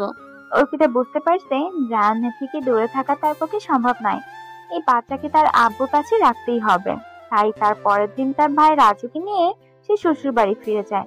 অর্পিতাকে দেখে মামনি বেগম বলে, কি ব্যাপার, তোমার তো এখানে থাকার কথা নয়, তুমি ফিরে এলে কেন? বাড়ি, এটা আমার শ্বশুর বাড়ি, আমি এখানে থাকবো না তো কে থাকবে? আমি বাপের বাড়িতে গিয়ে পড়ে থাকবো? ওরে বাপরে, বাসায় গিয়ে তাহলে ভালোই কথা শিখেছো। অর্পিতা কিছু না বলে শাশুড়ির রুমে চলে যায় আর শাশুড়িকে জড়িয়ে ধরে বলে, কেমন আছেন আম্মু? ভালো নেই। কেন ভালো নেই? কি করে ভালো থাকবে? ওই মহিলা আমাদের ভালো থাকতে দেবে? আমার ছেলের মাথাটাকে চিবিয়ে খাচ্ছে, আর তুই স্ত্রী হয়ে তোমার স্বামীকে ফিরিয়ে আনতে তা না করে তুমি তাকে এড়িয়ে দিচ্ছ। তোমাকে আমি কত বোঝালাম, তুমি আমার কথা শুনছো না। আবার ঝর্ণার বিয়ে ঠিক হয়েছে, সেই ছেলেকে মামুনির পছন্দ নয়। ছেলেটা পুলিশের চাকরি করে বলে ওর আপত্তি জানায়। এ পর্যন্ত বিয়েতে আপত্তি করেছে। তুমি বলো এরপর আমি কি করে ভালো থাকবো? এরপর আরো ভালো থাকবেন। আমার সাথে মজা করছো? আপনার সাথে কি আমার মজার সম্পর্ক যে মজা করব? তাহলে কেন এরকম হেয়ালি করে কথা বলছো? আমার কাছে একটা মোক্ষম অস্ত্র আছে, সেই জন্য করছি। মোক্ষম অস্ত্র? সেটা আবার কি? অর্পিতা তখন সালমা বেগমের গলা জড়িয়ে ধরে তার কানে কানে বলল, আপনি দাদি হতে চলেছেন, সেই জন্য তো ফিরে এলাম। এত খুশির খবর সবার আগে আপনাকে দিলাম। আপনি খুশি হননি আম্মু? অর্পিতার কথা শুনে সালমা বেগম কিছুক্ষণ চুপ করে বসে রইল। তারপরে চিৎকার করে কান্না শুরু করে দিল। সালমা বেগমের কান্না শুনে বাসার সকলে সেখানে ছুটে এলো, এমনকি জাহান পর্যন্ত সেখানে এলো। সালমা বেগম তার মৃত স্বামীর উদ্দেশ্যে হারিয়ে যাওয়া ছেলের উদ্দেশ্যে অনেক কথা বলল। আম্মুর পাগলামি দেখে জাহান বলল, কি হলো কি আম্মু, তোমার এরকম পাগলামি করছো কেন? জাহানের কথা শুনে সালমা বেগম রেগে গেল। ছেলেকে বলল, আজকে এত খুশির দিন আর তুই বলছিস আমি পাগলামি করছি? এই ছোট মেয়েটা আমাকে আজকে এত খুশি দিয়েছে। সালমা বেগমের কথায় সবাই অর্পিতার দিকে তাকিয়ে থাকে, কেউ কিছু বুঝতে পারে না। তখন সালমা বেগম বলে, আমি দাদি হতে চলেছি, আমার বংশধর আসছে। সালমা বেগমের কথা শুনে জান অর্পিতার দিকে তাকিয়ে থাকে। অর্পিতা মাথায় লজ্জায় নত করে নেয়। কথাটা শুনে মামনি বেগমের মাথায় আকাশ ভেঙে পড়ে। সে কি করবে কিছু বুঝতে না পেরে সে তখন চেঁচামেচি করে বলে। কথাটা শেষ করতে দিল না, তার আগেই জান চিৎকার করে উঠলো আর বলল, ভাবি তুমি কি বলছো? অর্পিতার নামে এসব উল্টাপাল্টা কথা বলো না। এটা আমার বাচ্চা। অর্পিতা ওর আব্বুর বাসায় থাকতো। আমার লোক সবসময় অর্পিতার দিকে নজর দিত, যেটা অর্পিতা জানতো না। আমি ছাড়া অর্পিতার কাউকে ভালোবাসে না। তুমি আর এসব কথা বলবে না। যদি বলো আমার চেয়ে খারাপ আর কেউ হবে না। জানের রাগী মুখের দিকে তাকিয়ে মামনি বেগম সেখান থেকে চলে যায়। সালমা বেগম হাসতে হাসতে বলে, আল্লাহ এতদিনে আমার প্রার্থনা শুনেছে। জায়ান, তুই অর্পিতাকে খেয়াল রাখবি। আমার বংশধর যেন কোনো ক্ষতি না হয়, সেটা তোর দায়িত্ব। হ্যাঁ আম্মু, আর ভুল করব না। এবার অর্পিতাকে আমি আমার কাছে রেখে দেব। মামনি বেগম ষড়যন্ত্র করতে থাকে, কিন্তু কিছু করতে পারে না। এদিকে ঝর্ণার সাথে ভূষণের বিয়ে নিয়ে অর্পিতা জানের সাথে কথা বলে। অর্পিতা বলে, শুনছেন, আপনার সাথে আমার একটা কথা আছে। হ্যাঁ বলো। ঝর্ণা আপুর বিয়ের ব্যাপারে কি ভাবছেন? কেন বলো তো? বলছি ছেলেটা কিন্তু ভালো, ঝর্ণা আপু খুব পছন্দ করে। তাই বলছিলাম আপনি আপত্তি করবেন না। আপু তাহলে কষ্ট পাবে। আমি তো জানি ভালোবাসার মানুষকে কাছে না পেলে কত কষ্ট হয়। অর্পিতার কথা শুনে জান ভ্রুকুচকে অর্পিতার দিকে তাকায় আর বলে, ম্যাডাম বুঝি ভালোবাসার মানুষকে কাছে পাননি? পেয়েছি তো, আর সেই জন্য আমি এত খুশি। কিন্তু আমার বাসার লোক যখন অন্য জায়গায় আমার বিয়ের কথা বলছিল, আমার খুব কষ্ট হচ্ছিল। আপনাকে পাবার আশা ছেড়ে দিয়েছিলাম। আমি শুধু আল্লাহকে ডাকছিলাম, আমি যদি জীবনে কখনো কারো ভালো করে থাকি তাহলে আল্লাহ আমাকে তুমি কষ্ট দিও না, আমার মনের মানুষকে আমার করে দাও। ও তাই বুঝি? সেজন্য এতদিন মনের মানুষকে ছেড়ে আব্বুর বাসায় ছিলে, আর এত বড় খবর একটা আমাকে জানানোর প্রয়োজন মনে করলে না? জাহানের কথা শুনে অর্পিতা জাহানের বুকে মাথা রাখে আর বলে, আমার ভুল হয়ে গেছে, ক্ষমা করে দিন। আমার মনে হয়েছিল আম্মুকে সবার আগে জানাবো, সেই কারণে আপনাকে জানাইনি। আমাকে আম্মু একদিন ওনার রুমে ডেকেছিল আর বলেছিল খুব তাড়াতাড়ি নাতি নাতনির মুখ দেখতে চাই। আর আপনি তো আমাকে ধরা দিচ্ছিলেন না, আলাদা রুমে শুতেন। আমার খুব কষ্ট হচ্ছিল। যেদিন আমি প্রথম আপনার কাছে গিয়েছিলাম আমার খুব ভালো লেগেছিল। জানেন, আজকে একটা সত্যি কথা বলছি, সেদিন আম্মু আমাকে আপনার রুমে পাঠিয়েছিল। কি? হ্যাঁ। ও এক রাতের আদরে আমার বাবু চলে এলো। এবার তো প্রতিদিন আদর করব। তাহলে এবার আমার অনেক বাবু হবে। খুব মজা। এই কদিন আমার কত কষ্ট হয়েছে জানেন? লোকে ঠিকই বলে আম্মু ডাক শোনাও তো এত সহজ নয়। আমার কাছে এসো, আর কষ্ট হবে না। জায়ানের বুকে মাথা রেখে অর্পিতা বলে, তখন যে বললেন আপনি আমার আব্বুর বাসায় যখন ছিলাম তখন লোক রেখেছিল আমাকে নজর রাখার জন্য, এটা কি সত্যি? হ্যাঁ, তুমি ওখানে থাকলেও আমার একটা লোক ছিল তোমার সাথে। তুমি যেদিন ডাক্তারের কাছে চাও সেটাও আমি জানতাম। ও যখন ফোন করে আমাকে বলে তুমি ডাক্তারের কাছে গেছো, আমি খুব চিন্তায় ছিলাম। আমি তারপর ডাক্তারের সাথে নিজে কথা বলি, তারপর তোমার মা হওয়ার কথা জানতে পারি। আমি দেখছিলাম তুমি কি করো, সেজন্য আমি চুপ ছিলাম। তুমি আজ সব পরীক্ষায় উত্তীর্ণ হয়েছো অর্পিতা। এ জীবনে আমার হাত থেকে তোমার মুক্তি নাই। রাখবে তো সারা জীবন আমার বুকে তোমার এই মাথা? তুমি মা হওয়ার খবর শুনে প্রথমে আমার বাসায় চলে এলে, তারপর আম্মুকে খবরটা জানালে। আমি দেখলাম তোমার দায়িত্ব, আর আজকে তুমি আমার বোনের ভালো থাকার ব্যবস্থা করছো। তুমি আমার পরিবারকে সত্যিই ভালোবাসো। তুমি আমার উপযুক্ত সহধর্মিণী। মামনি বেগম চেষ্টা করতে থাকে, কিন্তু জাহানার কোনোভাবে মামনি বেগমের কথা শোনে না। এদিকে ঝর্ণার সাথে প্রশ্নের বিয়ে হয়ে যায়, কুসুনের প্রমোশন হয়, আর জাহানেরও এলাকার থানার অফিসার হয়। কুসুন তদন্ত করে জানতে পারে মামনি বেগম নিজে তার স্বামীকে হত্যা করেছে। পুলিশ তথ্য প্রমাণ নিয়ে মামনি বেগমকে অ্যারেস্ট করে। জাহানকে মামনি বেগম পছন্দ করত, সে চেয়েছিল তার সাথে একটু রিলেশন তৈরি করুন, কিন্তু জাহান তার ভাবিকে সেই চোখে কখনো দেখেনি। জাহান তার ভাবির চেয়ে 6 বছরের ছোট ছিল, সে সব সময় তাকে শ্রদ্ধার চোখে দেখত। মামনি বেগম বারবার উৎসাহ দিত জাহান যাতে বেআইনি কাজ করে। জাহান পেশায় একজন সিভিল ইঞ্জিনিয়ার ছিল, কিন্তু মামনি বেগম তাকে ষড়যন্ত্র করে মাফিয়া তৈরি করেছে। অর্পিতা অনুরোধ করে, আমাদের বাবুর দিব্যি, আপনি আর খারাপ কাজ করবেন না। আপনি একজন সিভিল ইঞ্জিনিয়ার, কত পরিকল্পনা আপনার মাথা থেকে বেরোচ্ছে, আপনি সৃষ্টি করছেন। আপনি কেন মানুষকে মারবেন? আপনি তো ভুল করেছেন। তাই বলছি প্রসূন ভাইয়া আছে, আপনি থানায় গিয়ে আত্মসমর্পণ করুন। অর্পিতা, আমি ভাবতে পারিনি আমার ভাবি এই জঘন্য কাজ করছে। ও তো আমার থেকে অনেক বড়। আমি তো ওকে অন্য চোখে দেখেছিলাম। ও আমার জন্য আমার ভাইয়াকে মেরে ফেলেছে। ওই মহিলার মনে এত পাপ ছিল আমি বুঝতে পারিনি। আমি অবশ্যই থানায় যাব। আইন আমাকে যে শাস্তি দেবে আমি তা মাথা পেতে নেব। জাহান থানায় গিয়ে আত্মসমর্পণ করে। বিচারের জাহানের 5 বছর জেল হয়। জেলে অর্পিতা জাহানের সাথে দেখা করে আর বলে, আপনি ফিরে আসুন, আমি আপনার বাবুকে নিয়ে আপনার জন্য অপেক্ষা করব। আমি জানি তুমি সব পারবে। তুমি আমার আম্মুকে দেখবে। ভাইয়ার মৃত্যু খবর আমি কখনোই আম্মুকে বলিনি, তাই আমার খুব কষ্ট হচ্ছে। এই অবস্থায় আমি আম্মুর পাশে থাকতে পারছি না। দেখতে দেখতে 5টা বছর কেটে যায়। রুদ্র, জাহান আর অর্পিতার ছেলের নাম। আম্মুর সাথে এক অপরিচিত ভদ্রলোক দেখে রুদ্র তার আম্মুকে প্রশ্ন করে, আম্মু, আমার আব্বু এতদিন কোথায় ছিল? ছেলের মুখ থেকে আব্বু ডাক শুনে জাহান ছেলেকে তুলে তুলে নেয় আর বলে, তুমি আমায় কি করে চিনলে আব্বু? কেন চিনবো না? আম্মু রোজ আপনার ফটো নিয়ে কাঁদে। আমি দেখেছি, তখন আমি জানতে পেরেছি আপনি দেশের বাইরে আছেন, চাকরি করেন। আপনি আর আমাদের ছেড়ে যাবেন না তো? না আব্বু, আর কোথাও যাব না। এবার আমি তোমাদের সাথেই থাকবো। অর্পিতা জাহানের ব্যাপারে বলেছিল তার আব্বু চাকরি করে, বিদেশ থাকে। রুদ্র সেটাই জানতো। জাহান অতীতের সব কথা বলে মন দিল নিজের বিজনেস ও পরিবারের দিকে। ওরা সুখী হোক। জাহান একজন আদর্শ সন্তান, একজন আদর্শ স্বামী ও একজন ভালো আব্বু হওয়ার চেষ্টা করেছে।